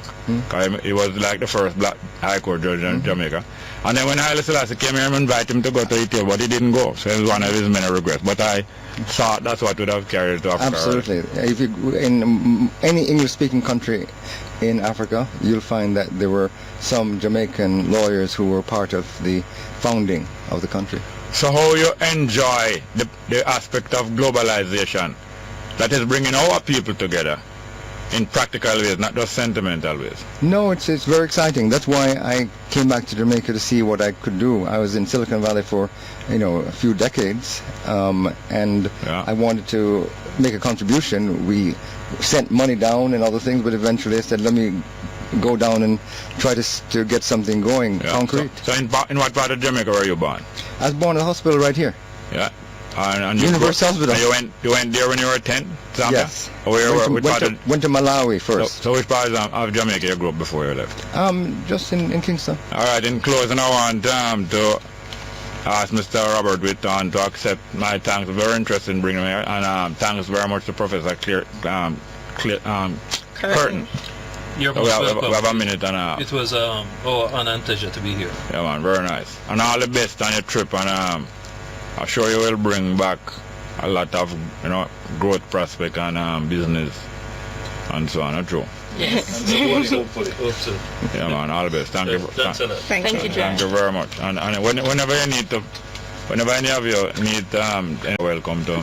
Okay. You'll hear back from us when we Yeah, man, that would be great. Good. Thank you very much. Yeah, we have some other guests outside. Do we have any call here or any text messages? Have text messages? Yeah, man, very, very interesting set of other guests. All the best, here's that. Yes, man.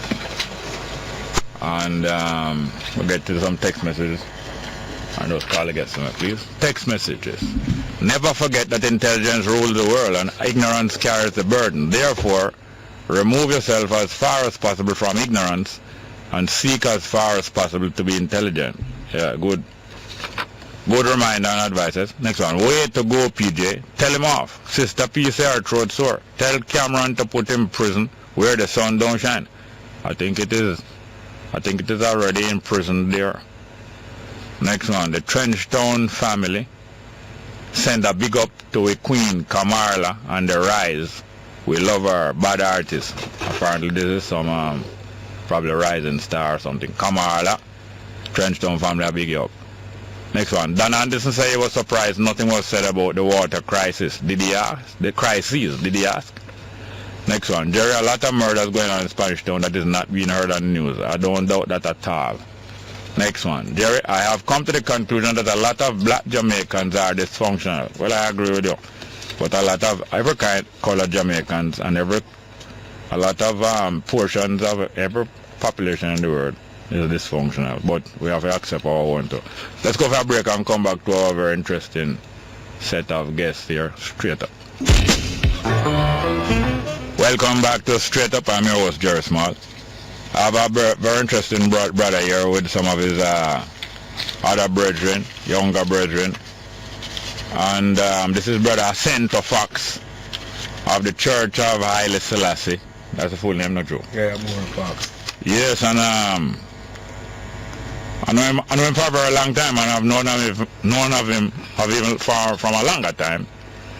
And we met first in 1973. That's over 40 years ago, bro. Yeah. And we met again because just like when you have them brethren around you, you'd have two twin youth around you one time. Yeah. When I look at it, there's none of them, man. Yeah. What happened to them brethren there? Well, one day mine and another one south out. Oh, yeah? Okay. I remember them.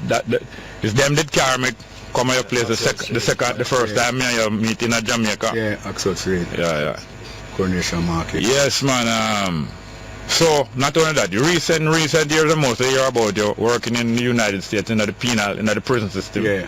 Rehabilitating what yeah. Tell me about it. Brother Asento Fox. No, Asento Fox, known as Asento Fox or Pinto. Pinto Fox, yeah. Yes, sir.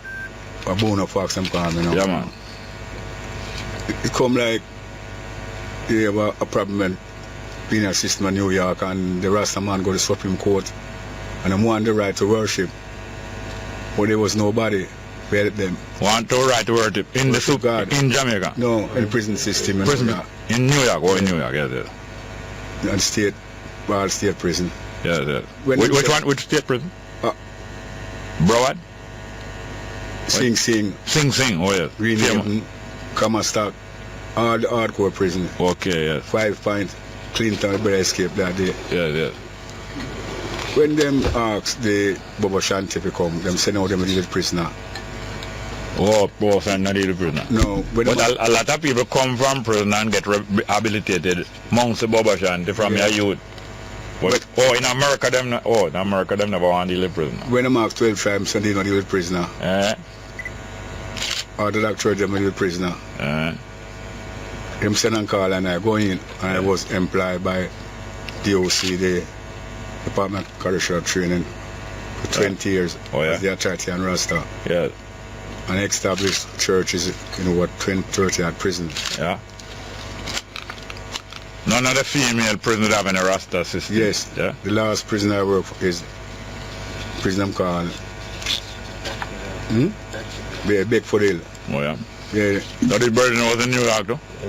No, my son. Are you son that? Yeah. Welcome. He's a prisoner in New York. Yes, sir. Yeah, Beckford Hill prison have 820 hardcore prisoner. Top security prison. Yeah. See, I work and bring the back normal, Yes, yes. But the problem is that the Church of Haile Selassie first officially is the only Rasta church in the whole world. I was commissioned by His Imperial Majesty in 1960. That it was incorporated in Jamaica? Yes, the 11th. What year? 11th of November 2013 as Act of Parliament. Yeah. Document signed by the Governor General and the Attorney General. Lord Gifford was our legal attorney advisor. Yeah. We have a problem because, you see, through lack of circular education, the Rastaman have a problem because His Imperial Majesty stated that tradition and custom have to be modified to ensure the continuity of man. When I look on the whole Rasta you see in Jamaica is that we didn't know the teacher from Ethiopia. Yeah. So we imitate different people. Jomo Kenyatta, General, him locks touch the ground, we really locks like him. We end up in Central Africa with the Ayabingi, Empress Ayabingi.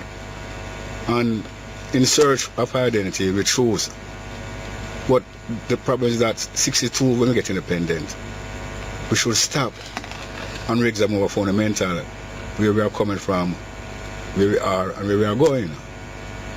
The Ayabingi leaders, them, I'm not going to call them because I'm gone now, but them some for them bamboo throne, plan on the whole of them, and them exploit the ignorance of the young Rasta man.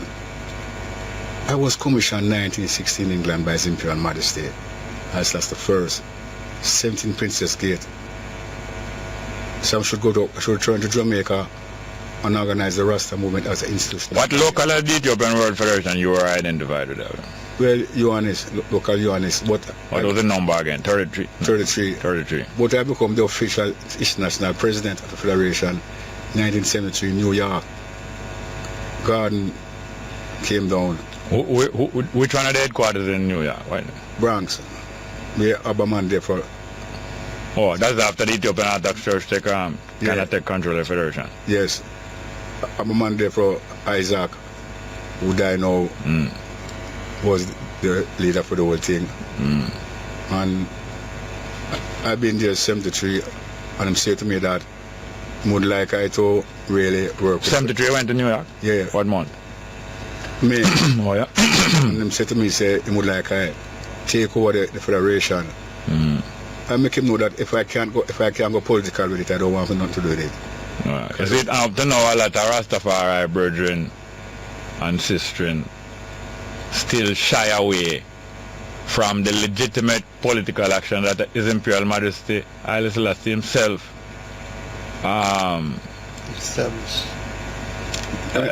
recommend if necessary? Yes, him said that the Federation is non-political, but wherever the politics of the day stop your development, you should use all legal means necessary. Yes, and that was in the Constitution of the Federation, which him sent in 1937 with him nephew, with him cousin, because he could no longer rely on the UNIA because Marcus Garvey had started to attack him. Misunderstanding started to attack him, and him have to set up my own organization. Garvey, when I was 8 years old, I sing on Garvey platform. What year you born? I born 37. Yeah. And you sing on him platform? Yeah. When I was 8 years old, fathers are Garvey rights. Yeah. But telephone, cut it. Yeah, go and speak to somebody else. Yeah, man, you can't go and speak. You used to sing on Garvey platform. Your father was a Garvey. Which part of Kingston you grew up? I born a place called 50 Beeson Street between Matson Lane and West Street. Yes, because I know, say, a two-man me know, I used to hear them talk about it before, but Guns, Thunder, remember Thunder? Yeah, I know Thunder. Fitzroy Elliott, the old cyclist, Rastaman. Yeah, I know Thunder good. Grew up on Matthews Lane. Yeah, I'm a Gad man, doctor. Gad, bro, Gad. You and him go to school? Yeah, me and Dr. born the same place and go to school. And because I go first school, I go to the same school, then I leave and go to Ebenezer school. Yeah. Then I leave. But him born November, where you born? You born in April. Oh, yeah? and I go by Ebenezer School and from there to Technical School at Hanover Street. Yes. And leave and migrate. But the thing about it is that when I was commissioned by His Imperial Majesty, I was given 2 royal charters. When you say I was commissioned, what happened that year 1960 that you say I was commissioned? Well, 1960 I approached Etoile Embassy for assistant. In London, yes. Yes. And the last Prime Minister Mengistu named Buchanan. Yeah, Buchanan, yes. Cousin, he listened to me and said, Brother Fox, I understand clearly what you are saying, but I cannot give that to His Imperial Majesty. I want you to rewrite it again, and I go back and I rewrite it again. And they hear him stand and call me and say, His Majesty personal chaplain is visiting London and want to meet me. His name was Lexington Abbey working. The days of David, you have Zadok and you have Nathan. Nathan was the high priest and Zadok was the prophet. Lexington Abbey is the prophet of His Majesty. And in blessed science and I back to Jamaica to organize the Rasta movement. When I came back, planner and... What year you come back? I come back 1969. Yeah, but like how you was in local territory in London, when you come back 69, which local you function? Well, I come back with 2 royal charter as international president. Okay, and little after you come back now, the Ethiopian Orthodox Church come in 1970. Yes, with Monday for I assist him to establish that church because I was authorized to establish that church in London. 73. So them time there Solomon Wolf still there Ethiopia. Yeah. But you see, them play politics. You see, this personalityism. Being a man who met His Majesty, them use that to influence the whole discussion all the while. And through that, when them say, do remi fasolati, do, if you don't say yes to it, them fire you and burn you. But you see the difference, I was different from them. Because I was international president of the organization. At the same time, the patriarch of Ethiopia, Abuna Theophilus. No, but in 69 when you come back here, you wasn't national president yet? No, I wasn't president. Yeah. But I have local territory. By the way, after a while you moved to set up an organization named the Ethiopian Imperial World Federation. That now was something authorized by Prince Asawasana. After the revolution in Ethiopia? Yes, because 74 I led a demonstration in London with over 35,000 people. And I met His Majesty's Grant in Sauna. And he said to me that he will authorize me to establish the Imperial World Federation Incorporated because the EWF was controlled by Mengistu. But if you where? Over the whole world. Because no, how I maintain that control? Because when he moved to Haile government and become president of Ethiopia, he have the authorization from the two from God people to control every institution of His Imperial Majesty. All right, my next brother, introduce him to me. Brother Bunai. Yeah, what you saying? Become an institution of Ethiopia, the EWF, under Mengistu. Now, what if it's Imperial Majesty established an organization? No guy can just... Yeah, but you say from 74 the whole thing changed. No, what I'm saying is Imperial Majesty in 1937 established that organization and get a constitution, and a guy can... No, the Crown Prince of Ethiopia of the prerogative. I don't say what the Crown Prince is authorized to do wrong, but I'm saying Mengistu can't. Can't carry out no coup on EWF. It might control some of the puppet, like I said, the Jamaica government is a puppet. In slaughter the I know it might do them things, but slaughter the church, I know. Ethiopian. After the break, we can go back more than that. But I remember when I go to Ethiopia, and them bar me from coming there. It was the same day when they make a move against His Majesty. I don't know if you're aware of that. The same day that they make a move. Well, they make a move against His Majesty. The 13th of September 1973. Yeah. And him grandson, him one grandson, working with the Derg, with Mengistu. I was a member of the military, was the commander of the Navy. Yeah. He was commissioned to make the first move against His Majesty by stick him up in a plane when the plane come back at you. Brazil. No. Germany to Ethiopia coming back from the Algeria conference. Anyway, long story short, when I come visit after I come there, pilot was there, remember? Yeah, I know. Yeah, man, my cousin carried me there. You don't know how that. Shaggy Berry. Yeah, Shaggy Berry, I'm dead too. Yeah, man, I'm a cousin.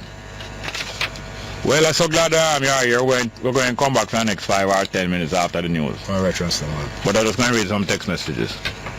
However, it is rumored that some scam money was collected and not handed over, so they went after the family, entire family, just that. I'm not surprised. Next one. Jerry, can Cameron on his own approve reparation? If we had a prime minister like Cameron and a parliament like Britain, we would be far better off. Well, if you want that, you could probably apply for an immigrant visa to Britain, and I'm sure you could get it. Next one. I think Mike Henry should retire now. When not get him wheelchair, him say, I'll get wheelchair, and a guy for push a wheelchair. And him still will be going. Next one. Damian Crawford needs to stop drink rum and then go on platform and talk foolishness. He got what he deserved. Do you know of Damian Crawford drinking rum? I don't know. I can't answer that. What about people say things about me where it's not true? I'm just laugh. I don't know if Damian Crawford drink rum. But drinking rum is neither here nor there. Let's go for a break. We have some more text messages, but we have some visitors here that come first. Straight Up. Good morning and welcome back to Straight Up. We're into the third hour of the program here now. I am Jerry Small, your host. This is News Talk 93 FM, the station, the radio station situated on the Mona campus at the University of the West Indies. I'll read a few more text messages before I come back to our very interesting guests. Next text message. Blessed love, Jerry. Do your work as a part of the liberation for our people in Jamaica. Celestia, yes, thank you very much. Next one. Greetings, Jerry. Send happy birthday strong, happy earth strong to me, King Rasta Bunny, down here in Santa Cruz, coming from his princess, Lady Cooley. Big him up for me, Jerry. Alright, big up Rasta Bunny for your birthday here. Coming from Cooley, our princess in Santa Cruz. Yes, we have back our guest here, brother Centre Fox of the Church of Haile Selassie, not true? True. The first officially recognized Rastafari church, and the only one so far? Yes. But you never introduced me to your virgin. Lyle Fox. Come on, what's your name? Lyle Emmanuel Fox. Yeah, that is your son? My son. But you name Emmanuel too? Yeah, yes, Emmanuel. Everybody name Emmanuel. Yes, sir. God is with us, not true? Yes. Yes, and the next... He's a priest also in London. Oh yes, London? You control that church in New York. Yeah. Oh, you're born in England? All right. New York. Oh yeah, okay. How many years now you leave England? How many years now you leave England? What year you leave England? I leave England 1973. Okay. Would have visited our family. Yeah, man. Okay, next virgin? Yeah, Junior Anderson. Yeah, Junior Anderson. Yeah, man. Brother Boone. And you function abroad too? No, locally. Okay, yes. Next virgin? I'm Aaron Golding. I'm a novice Levite of the Church of Haile Selassie the First. Yes, I. I'm from Clarendon, Moko. Okay, yes, sir. Now the event coming up Sunday, tell us about it. Well, the event is to establish the church officially. Yeah. For the Rastaman in worldwide. Because the question will ask him to you, what it entails to be a Rastafari in the year 2015. What do you worship by Selassie as God? For the past, from 1994 in New York, I married people. I can't remember which people I married. From what year? From 94, legally. So you're a marriage officer in New York? Yes, I fill out passport form, give legal advice and all these things. Now, in Jamaica, when a Rastaman like Pana and all them man they pass away, it's a Christian church but bury them. In other words, funeral. You're no one of your own congregation authorized to do this thing. Furthermore, not even authorized. A lot of brethren and sisters don't see it appropriate to have anything to do with the preparation and putting away of the remains of human being. Well, as I said before in the discussion, that through lack of secular education, the Rastaman... Lack of secular, is it really talk about? Through lack of secular education, that means education outside of religion. Yes, the Rastaman failed to fulfill my obligation. Yeah. And through that, the so-called intellectual them from UC failed to educate the Rastaman. Because right now I speak to you, it's true in the other part of the world, Operation Black, a fight for the rights of the grassroots people. In Jamaica, you see, they don't remember black people. In UC, no man, in lately years, I see quite a lot of catching up being done by some of the intellectual community and outside the intellectual community in terms of these things. I don't say quite a lot. It might not be satisfying. I don't say it's satisfying, but you see. You know, because if you mix a democracy. Because right now, the Prime Minister of Jamaica and the government and many of these people is only because of certain intellectual backing and endorsing repression. Why them even not think them well want it? The government of Jamaica no well want it now. Gonzales down St. Vincent and Professor Beckles from Barbados and the sister Professor our professor lady there. Very in Shepherd of Jamaica. Them pressure them and make them talk about them thing now. Well, to me it is debatable because let's face it. Although the Rastaman and woman was always there pushing that. Yes. But it's only because them only pay attention to so-called qualified people and start listening to yes. people now. And so right now, the Church of Haile Selassie first is a political voice of the Rastaman, although it is a Rasta church. Because let's face it, Rasta is over 15% of the population of Jamaica.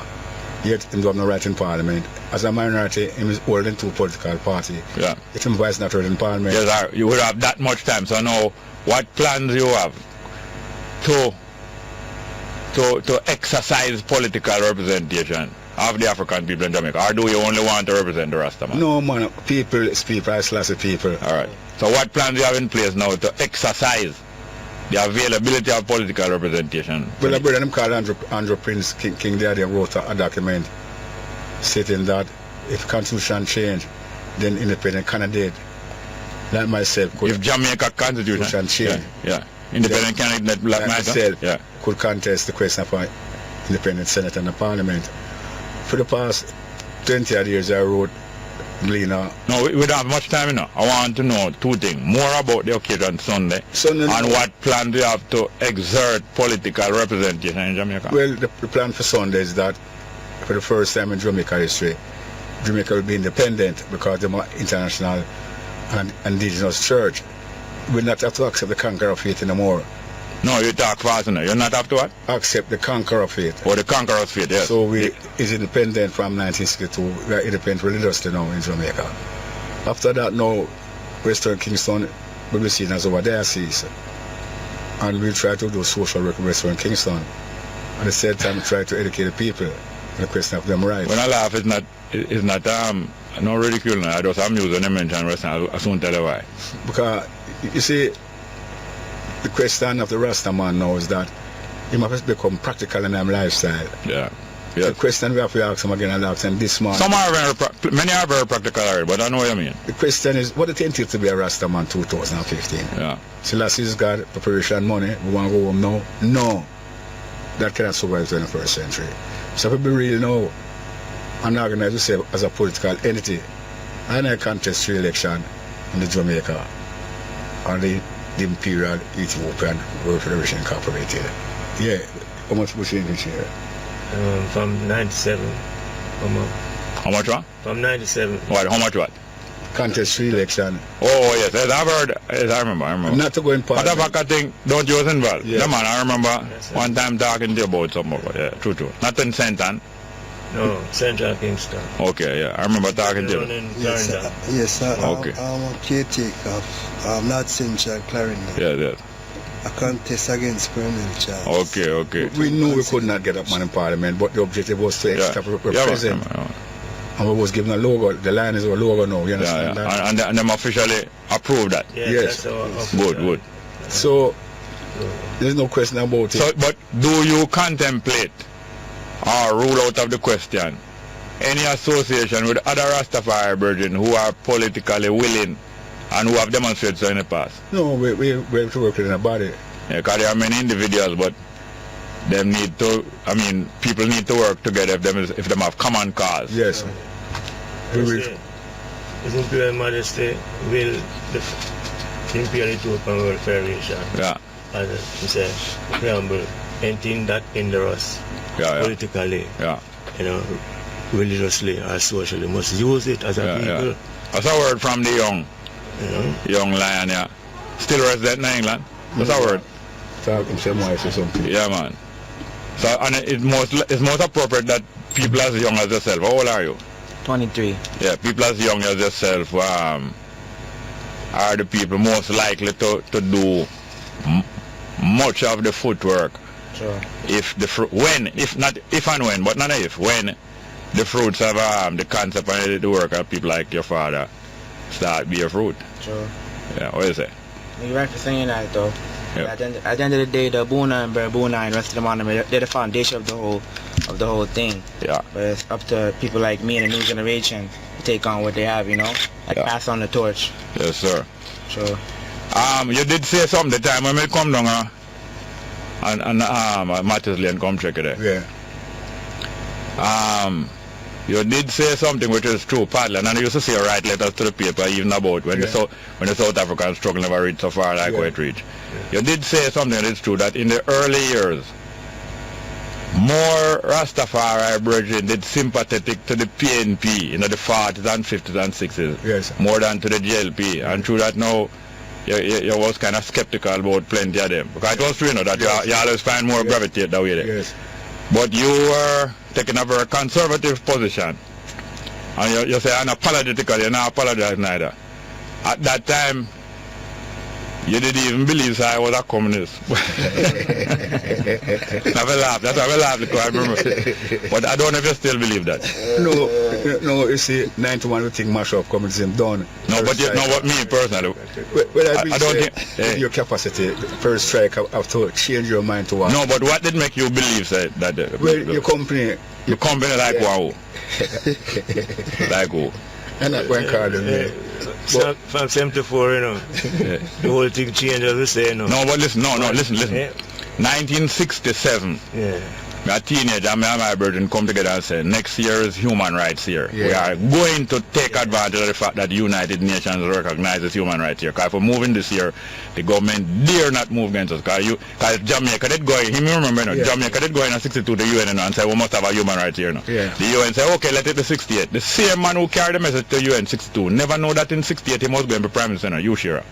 So I'm Prime Minister in 67 now. So me and my brethren as teenagers and sisters, we say we're going to make some hard move for human rights next year, and Shira dare not crush it. And we did do it, you know. Then here comes Walter Rodney landing in Jamaica January 68. And so we are dealing with Africa and them thing, and just come from Africa. Him come align himself with it, and we start allow him to write some article in our paper named Black Man Speaks. And we start carrying him go speak at some different place. But at the same time we know say I'm a revolutionist, we know say I'm a Marxist, but we are telling say okay, I'm Mr. Dark. Matter of fact, he's told us when the guy should form an organization in Jamaica, because all of the youth are listening to we say no, we are aligned with the Ethiopian, although I was not a member, we are aligned with the Ethiopian World Federation. We find none of them functioning properly in Jamaica because we search all of them.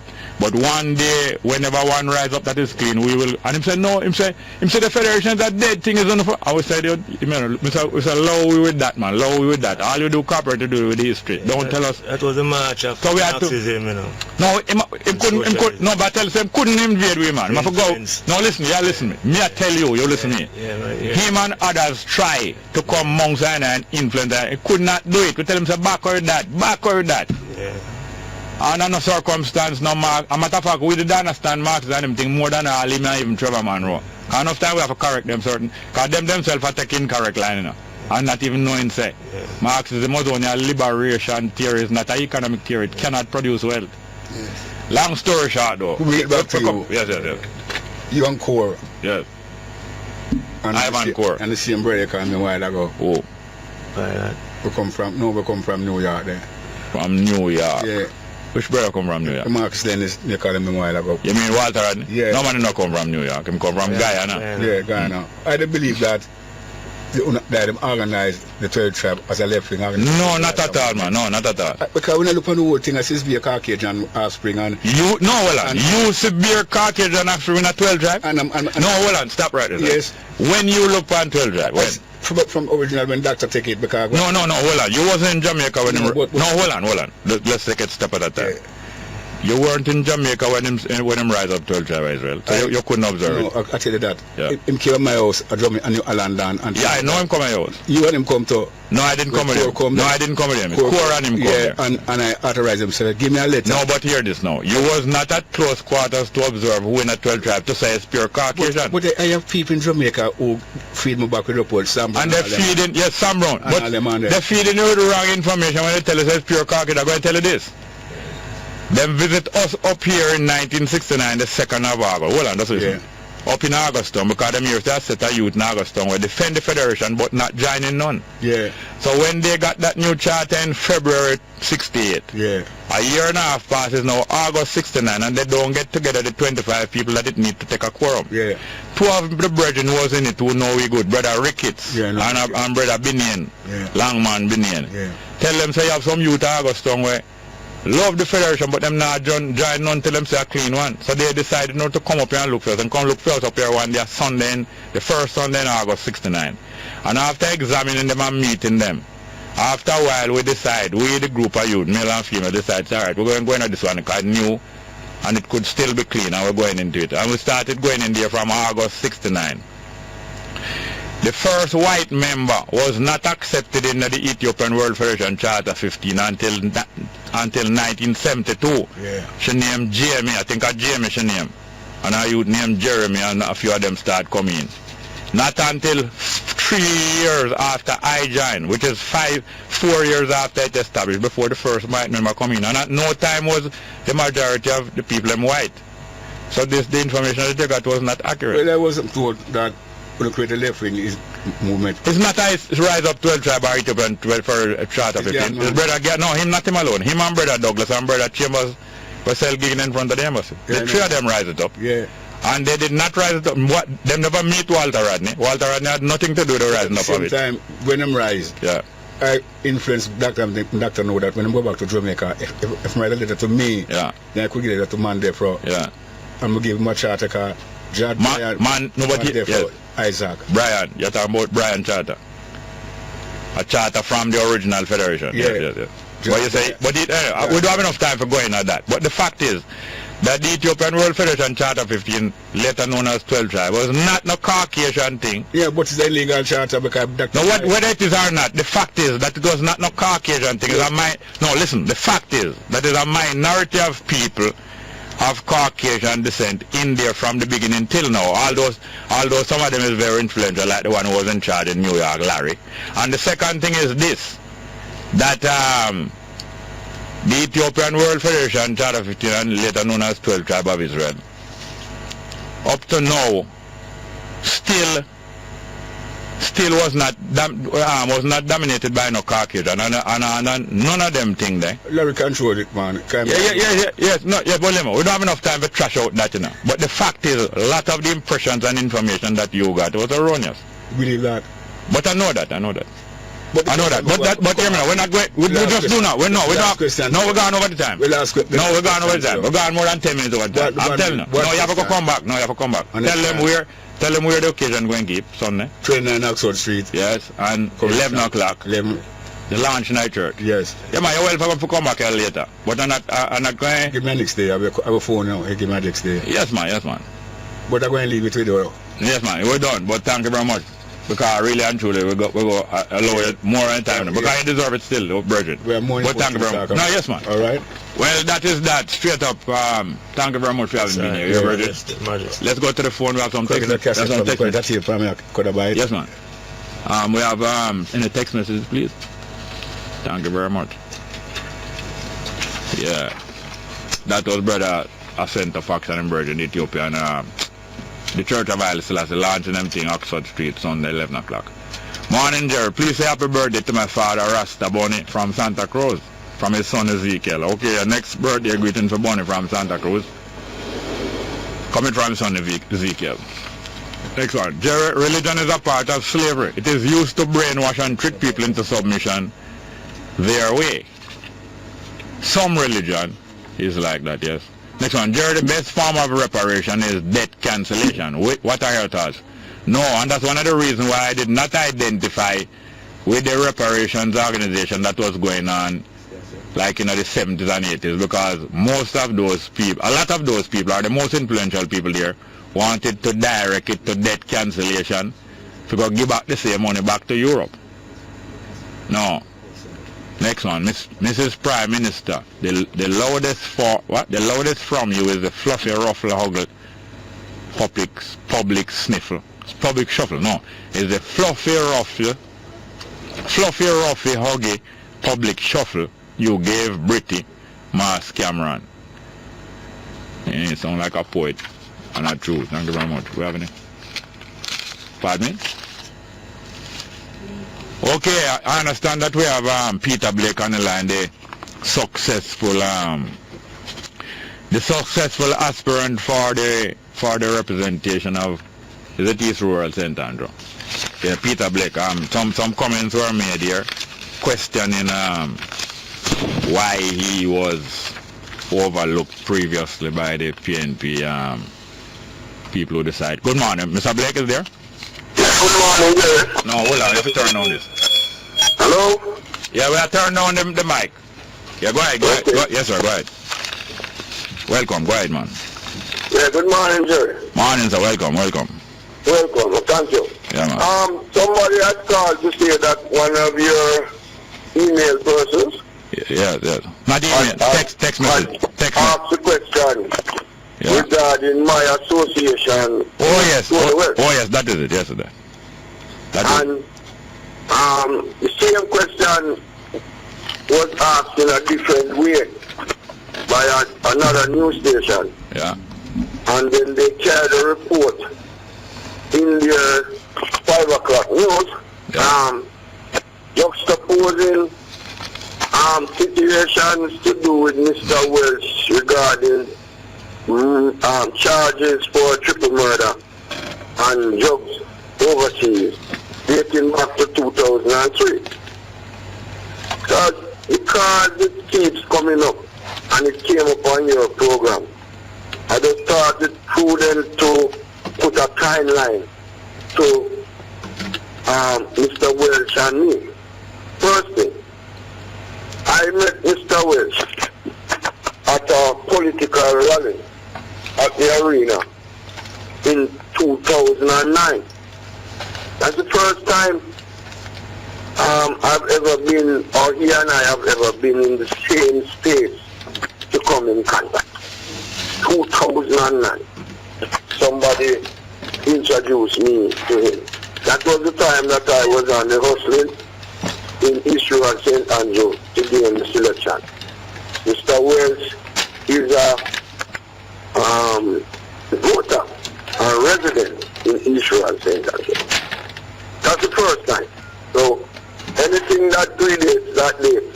Well, he's a resident. You say he's a resident. Hello? You say he's a resident of that constituency? Yes, he lives in the 9 Miles area. Okay, and it was a conference of that constituency you met him?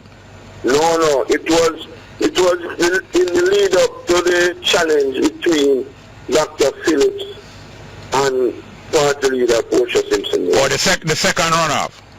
The second runoff. In fact, it was the same day that it was alleged that he was involved in a killing for which he has been freed in the court. After he had left that rally and was going back home in Brandon Hill. Oh. That's the first day that I have ever been in any close proximity. Yeah, but we don't have that much time. So you. All right. The second thing is that I met him in the constituency in 2010. Thereafter, those were the 2 contacts that I had with him. And in the summer of 2010, my selection that time was September 2010, and I appeared before the Party's Integrity Commission sometime between September and December 2010. Now, I have never appeared before the Commission subsequent to that. And I am to appear today, 5 years later. Hold on a minute. So who tied your name to his? My name has been tied to him in all sorts of unsubstantiated rumors. And there was a newscast that juxtaposed his situation from 2003. Yes, I heard that. I heard that I made to those news people. What was the comment? Just they asked me about an association with Mr. Welsh, and I said I've already documented. Oh, you mean yesterday? You mean in recent days they asked you? Yeah, man, 2 days ago. All right. So inside of the party or in any integrity inquiry, no one has tied your or questioned your links with him. No, I have only been before the Integrity Commission once. What year? sometime between September and December 2010. Yeah. And the rules of the Integrity Commission, Jerry, says that if there's an issue, and even natural justice says that if there's an issue, then the commission would have had to have formally advised me also.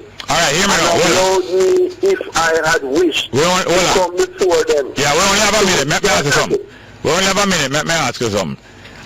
You recently hinted that if Omar Davis would care to be frank, he would say that you are the person who brought the need and the idea of Integrity Commission. Tell us more about it. No, well, not as the Integrity Commission, as a mechanism where we could get our candidates in the public domain. No, when it was you brought this? When I spoke that? No, you said it was your idea. When about what year that was? That would have been in 2009. Oh, as late as that, oh. So when the Integrity... Yes, I mean, there was work that... No, wait, hold on. And Chabaman had done. Yeah, but to complete all the time, hold on. To complete all the time, so... 2009 you brought that. So when was the Integrity Commission established? I would think in 2009. Or in 2010. Alright. Thank you very much. To complete all the time, yes, sir? Okay then, sir. Thank you very much. Let's go for a break. Straight up. Welcome back to Straight Up. Some more text messages here before we go back to the phone. First one. I would like to know what our rulers leading in Zion amongst rock. I don't understand this one at all. I would like to know what our rulers leading in Zion amongst rock. I don't understand. Next one. Why now the head girl at St. Hilda selected before her religion came into focus? Why was the head girl of St. Hilda selected before her religion came into focus? And I don't know. Everybody want to know that. Next one. Hi Jerry. Is it not a parent responsible for a child application form? When the child was entering school, she put Jehovah's Witness on it. Yeah. Now, as I said, that was when she was entering school, maybe 5 years or more. And if that child refrains from being or going to the Jehovah's Witness or any other place, it must be recognized. I was 12 years old when I refused to be a part of the Anglican Church. And when I was 15 years old, I reconfirmed it, and my parents realized that I was right because I was parading Miss World inside of the church instead of discussing about the faith and the Bible. I was 12 years old when I made that decision. My parents never and couldn't overrule it. And I was 15 when them start agreed with me. So therefore, what was put down on our paper by our parents when she was in first form cannot confine her or shackle her or no. Next one, that's my statement. The Jehovah's Witness is in fact a cult, and this student is willing to carry out duties contrary to the faith, as was our mother, who has now admitted that they only visit the hall. This one not complete. Block this, sir.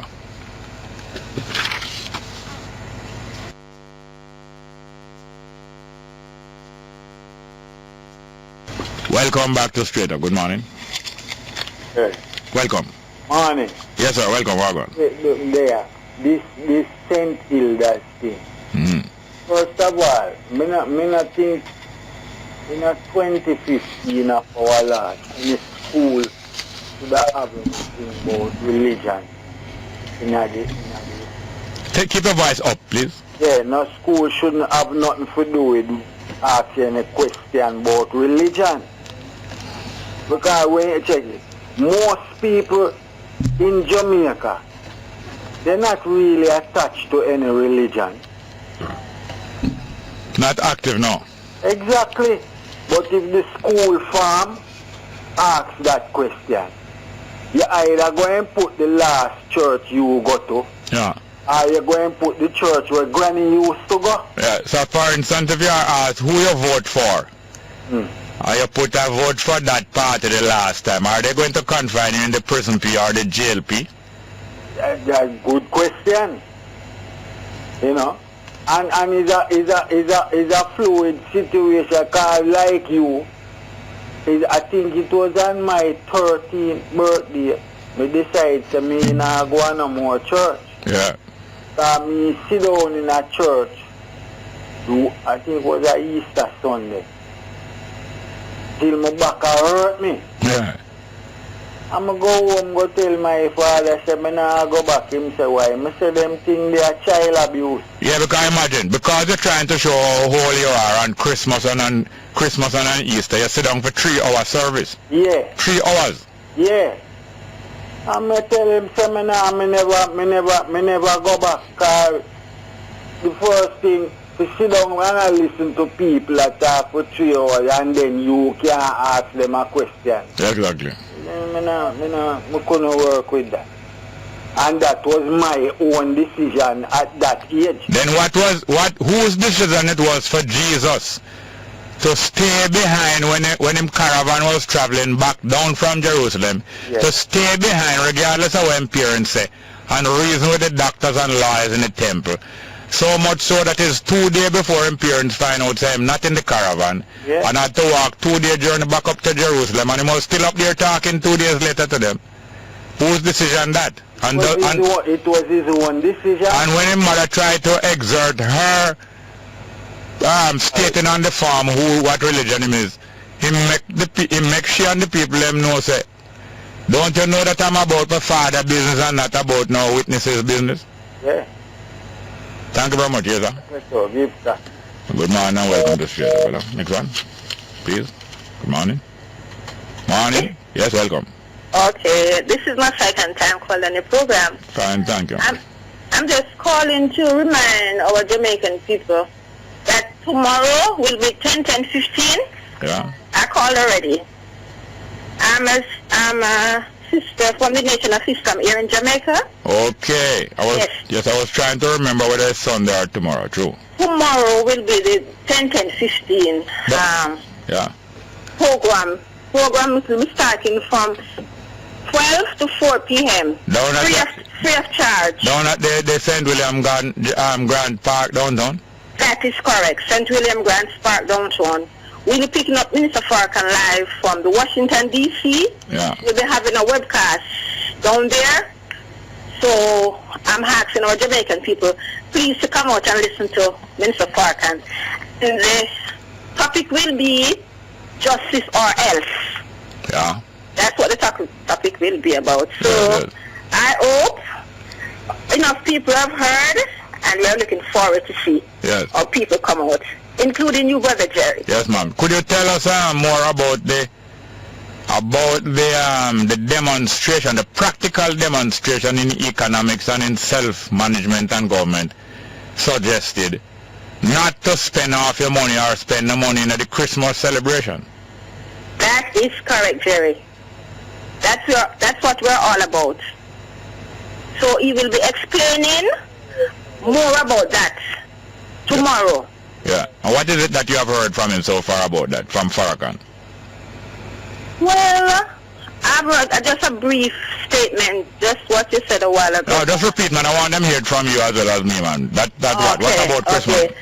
Stop spending our money unnecessarily on Christmas time to buy all of these fang and dangas that we don't really need, and then now January morning we end up back broke. This little money that we have earned over the year, and we get it at the end of the year, we just spend it out back unnecessarily.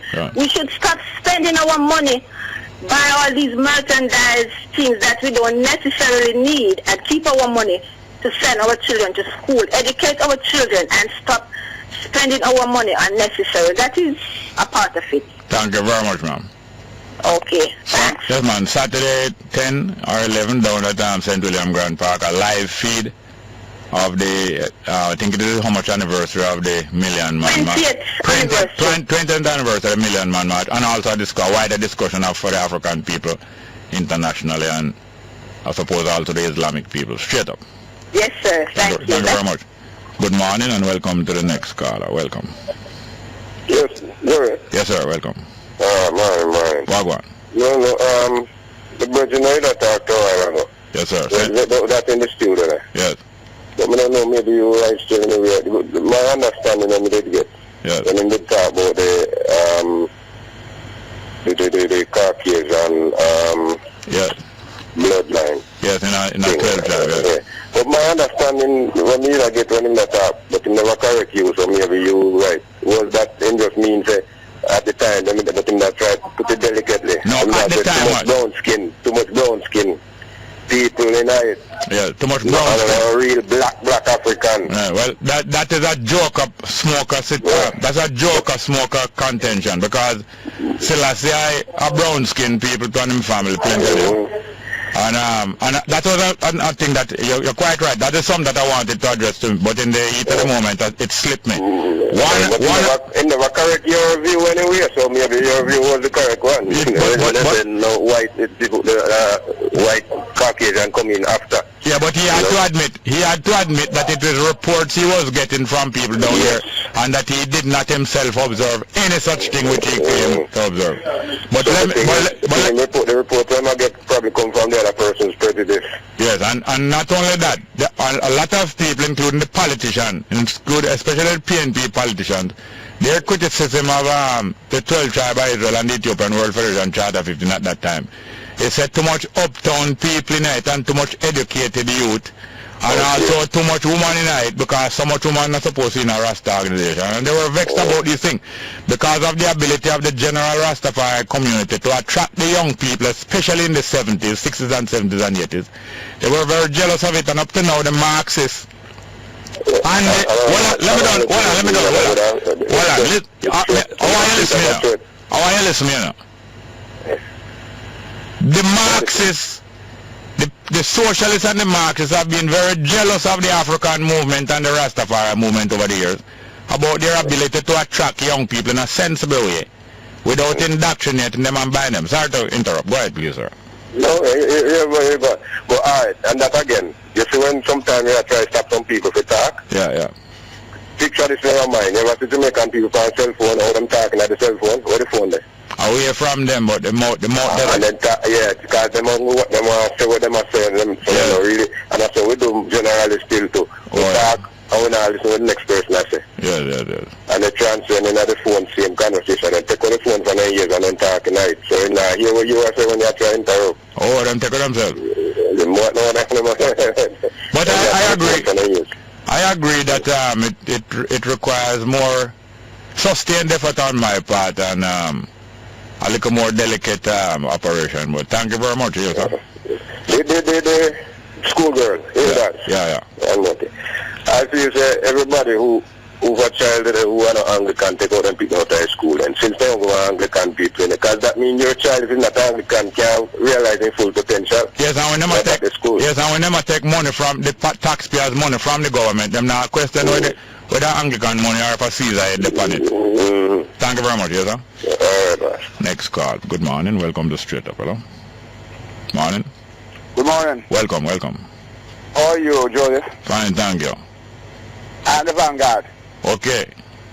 I have reason to feel that you have been censored. Censored by, about what? I can't hear the text I read, sir. The text? No, man. I read every text that is handed to me. No, that's what I'm saying. That man, I'm not been handed to you.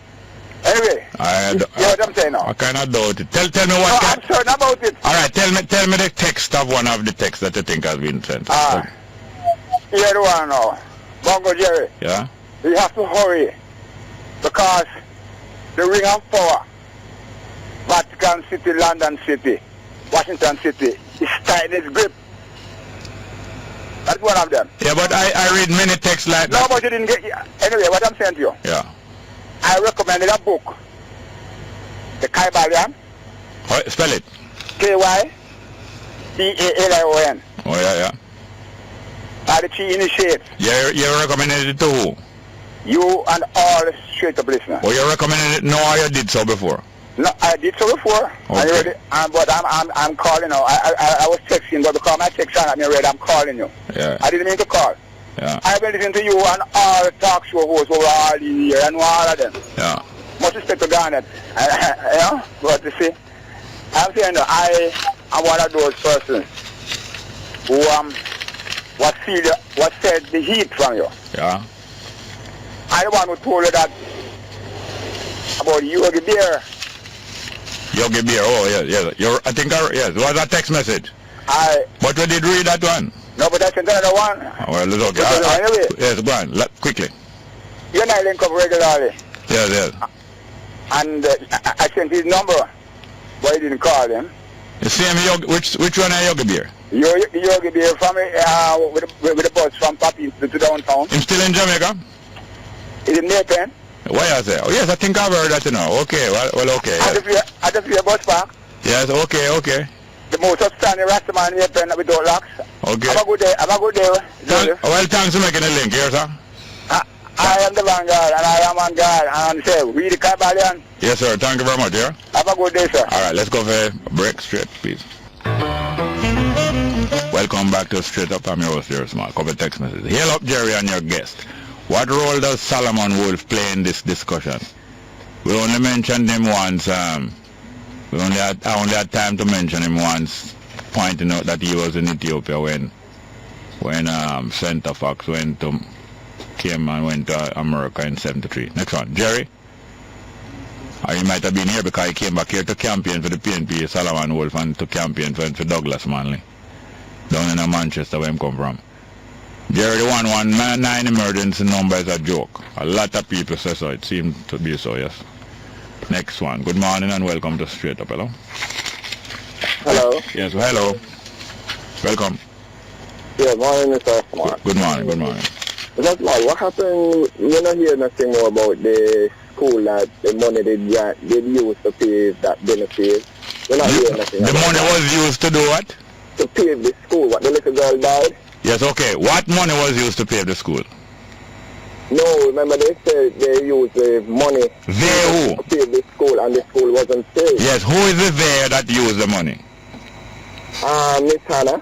And you heard that Miss Hannah used money to pay the school? She said it was in the statement. Yes, and you read the statement? I heard it over there. No, hold on. If I ask if you read it, don't tell me what you hear. I'm asking about what you read. Did you read the statement? No. So you don't know exactly what the statement is then? No. Can you check it out and call back? Okay, yeah. That'd be great. Mr. Small, you did listen to Mount America yesterday evening? What he was talking about? The Rowan River. Would I like to get that? What about the Rowan River? Where the national hero did born, Mr. Garvey. The first national hero, man. Yes, and what about it? Yeah, he was born near the Rowan River. Yes. To give away. Yes, and what about what Muta was saying otherwise? No, he was talking about it that it's supposed to belong to Martin's family. Okay. Him himself. To whose family? The hero, the man, the first hero. No, try catch up. No, you try catch up with all those things and then call me back when you catch up with them, right? Thank you very much for reminding us here. Okay, all right. Next one. Good morning. Welcome to Straight Up, hello. Yes, may I have one? King Selassie, I tell us blessed morning, Aya. True. Give thanks and praise for another day of Straight Up, you know? Mm-hmm. Yeah, man, Jolly man. Yes, Mr. Small, concerning the visit of David Cameron, you see? Yeah. Trust me, you know, say sometime out of evil can come good, you know? Yes. Because many times we talk and I wanna show the people how we get here and who is the main culprit why we are here and who is still have them hand over we and them foot in a summer we neck, you know? Yeah. What I love about this visit, Mr. Small, is that it's for the people. Yeah. Me I tell him man up to the baby on the breast, tell me as Mr. Small, me I tell you the truth. Yeah, man, go down to the baby on the breast, throw up and vomit. Me I tell you, man, stir the people. So sometimes this is what can make the people get a wake up call. Yeah. Because sometimes some people don't find them back against the wall, they don't realize the boy they must push back, you know.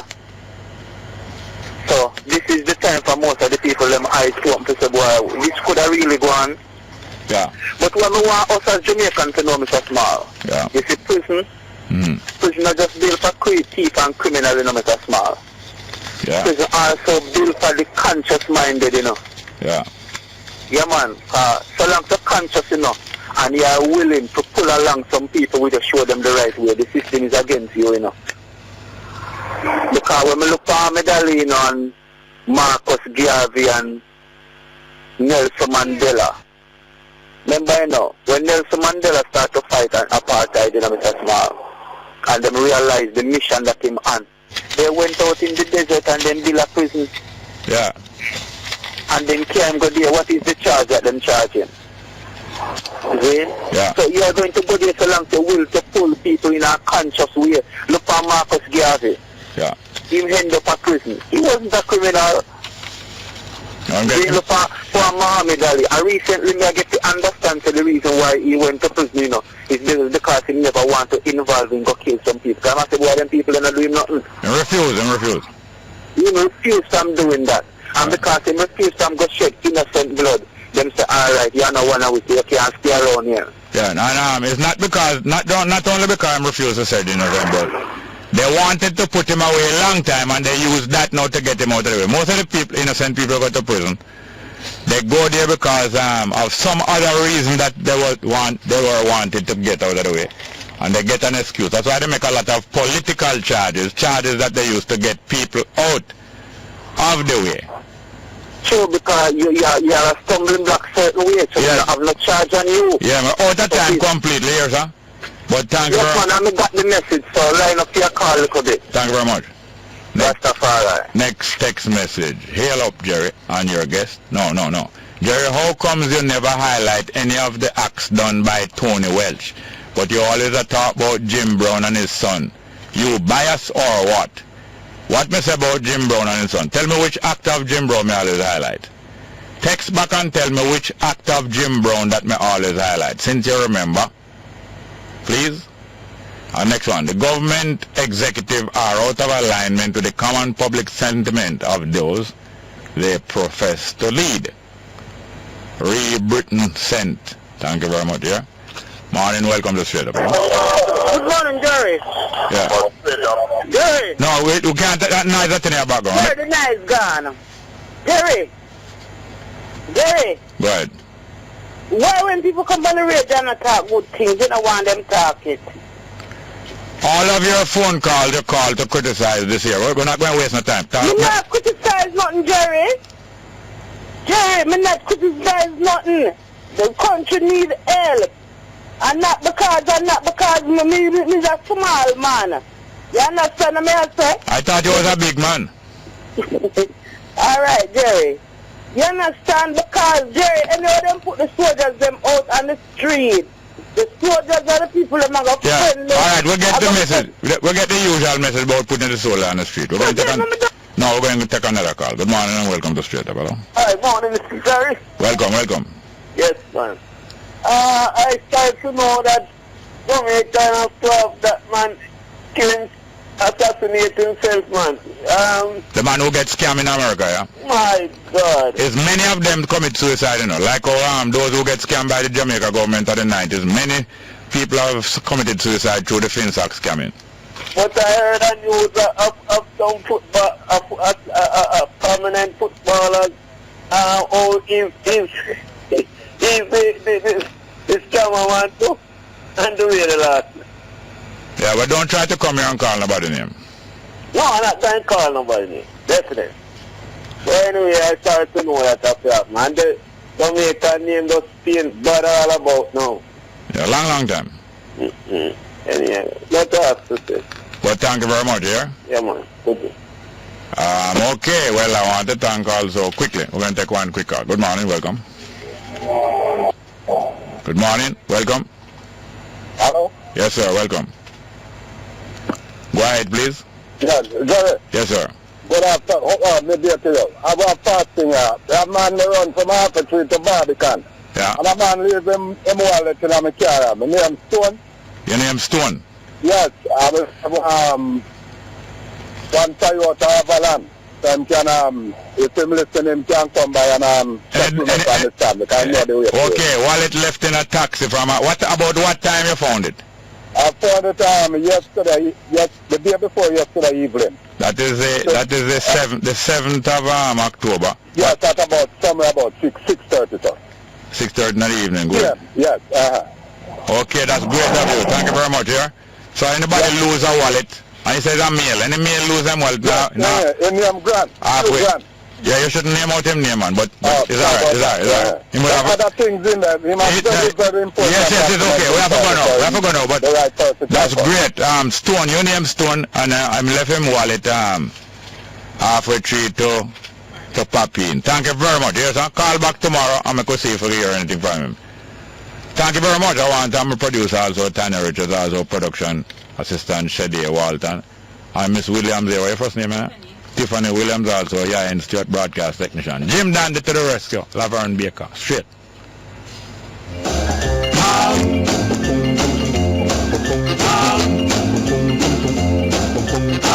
Jim Dandy to the rescue. Jim Dandy to the rescue. Jim Dandy to the rescue. Go Jim Dandy. Go Jim Dandy. Jim Dandy on a mountain top. 30,000 feet drop. Start a lady on a runaway horse. Aha, that's right, of course. Jim Dandy to the rescue. Go Jim Dandy. Go Jim Dandy. Jim Dandy met a girl named Sue. She was feeling a kind of blue. Jim Dandy is the kind of guy never like to see a little girl cry. Jim Dandy to the rescue. Go Jim Dandy. Go Jim Dandy. Jim Dandy to the rescue. Jim Dandy to the rescue. Jim Dandy to the rescue. Go Jim Dandy.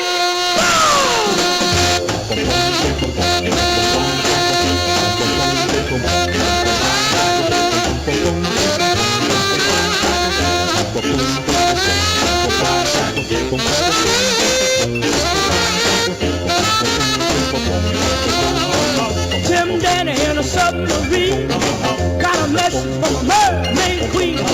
She was hanging from a fishing line. Jim Dandy didn't waste no time. Jim Dandy to the rescue. Go Jim Dandy. Go Jim Dandy. Jim Dandy wanted to go to Maine. Got a ticket on a DC plane. Jim Dandy didn't need no suit. News Talk 93 FM. Rail News. Rail Talk. Heard everywhere. Coming up in this newscast, identities of 6 murder victims in Hanover released. Government could consider a prisoner transfer agreement with Britain for female Jamaican inmates. Social commentator Ralston Namad says the primary duty of the government is to secure property of all citizens and to practice good governance. And the Bureau of Standards Jamaica applies for license to import ganja seeds. Now the news in detail.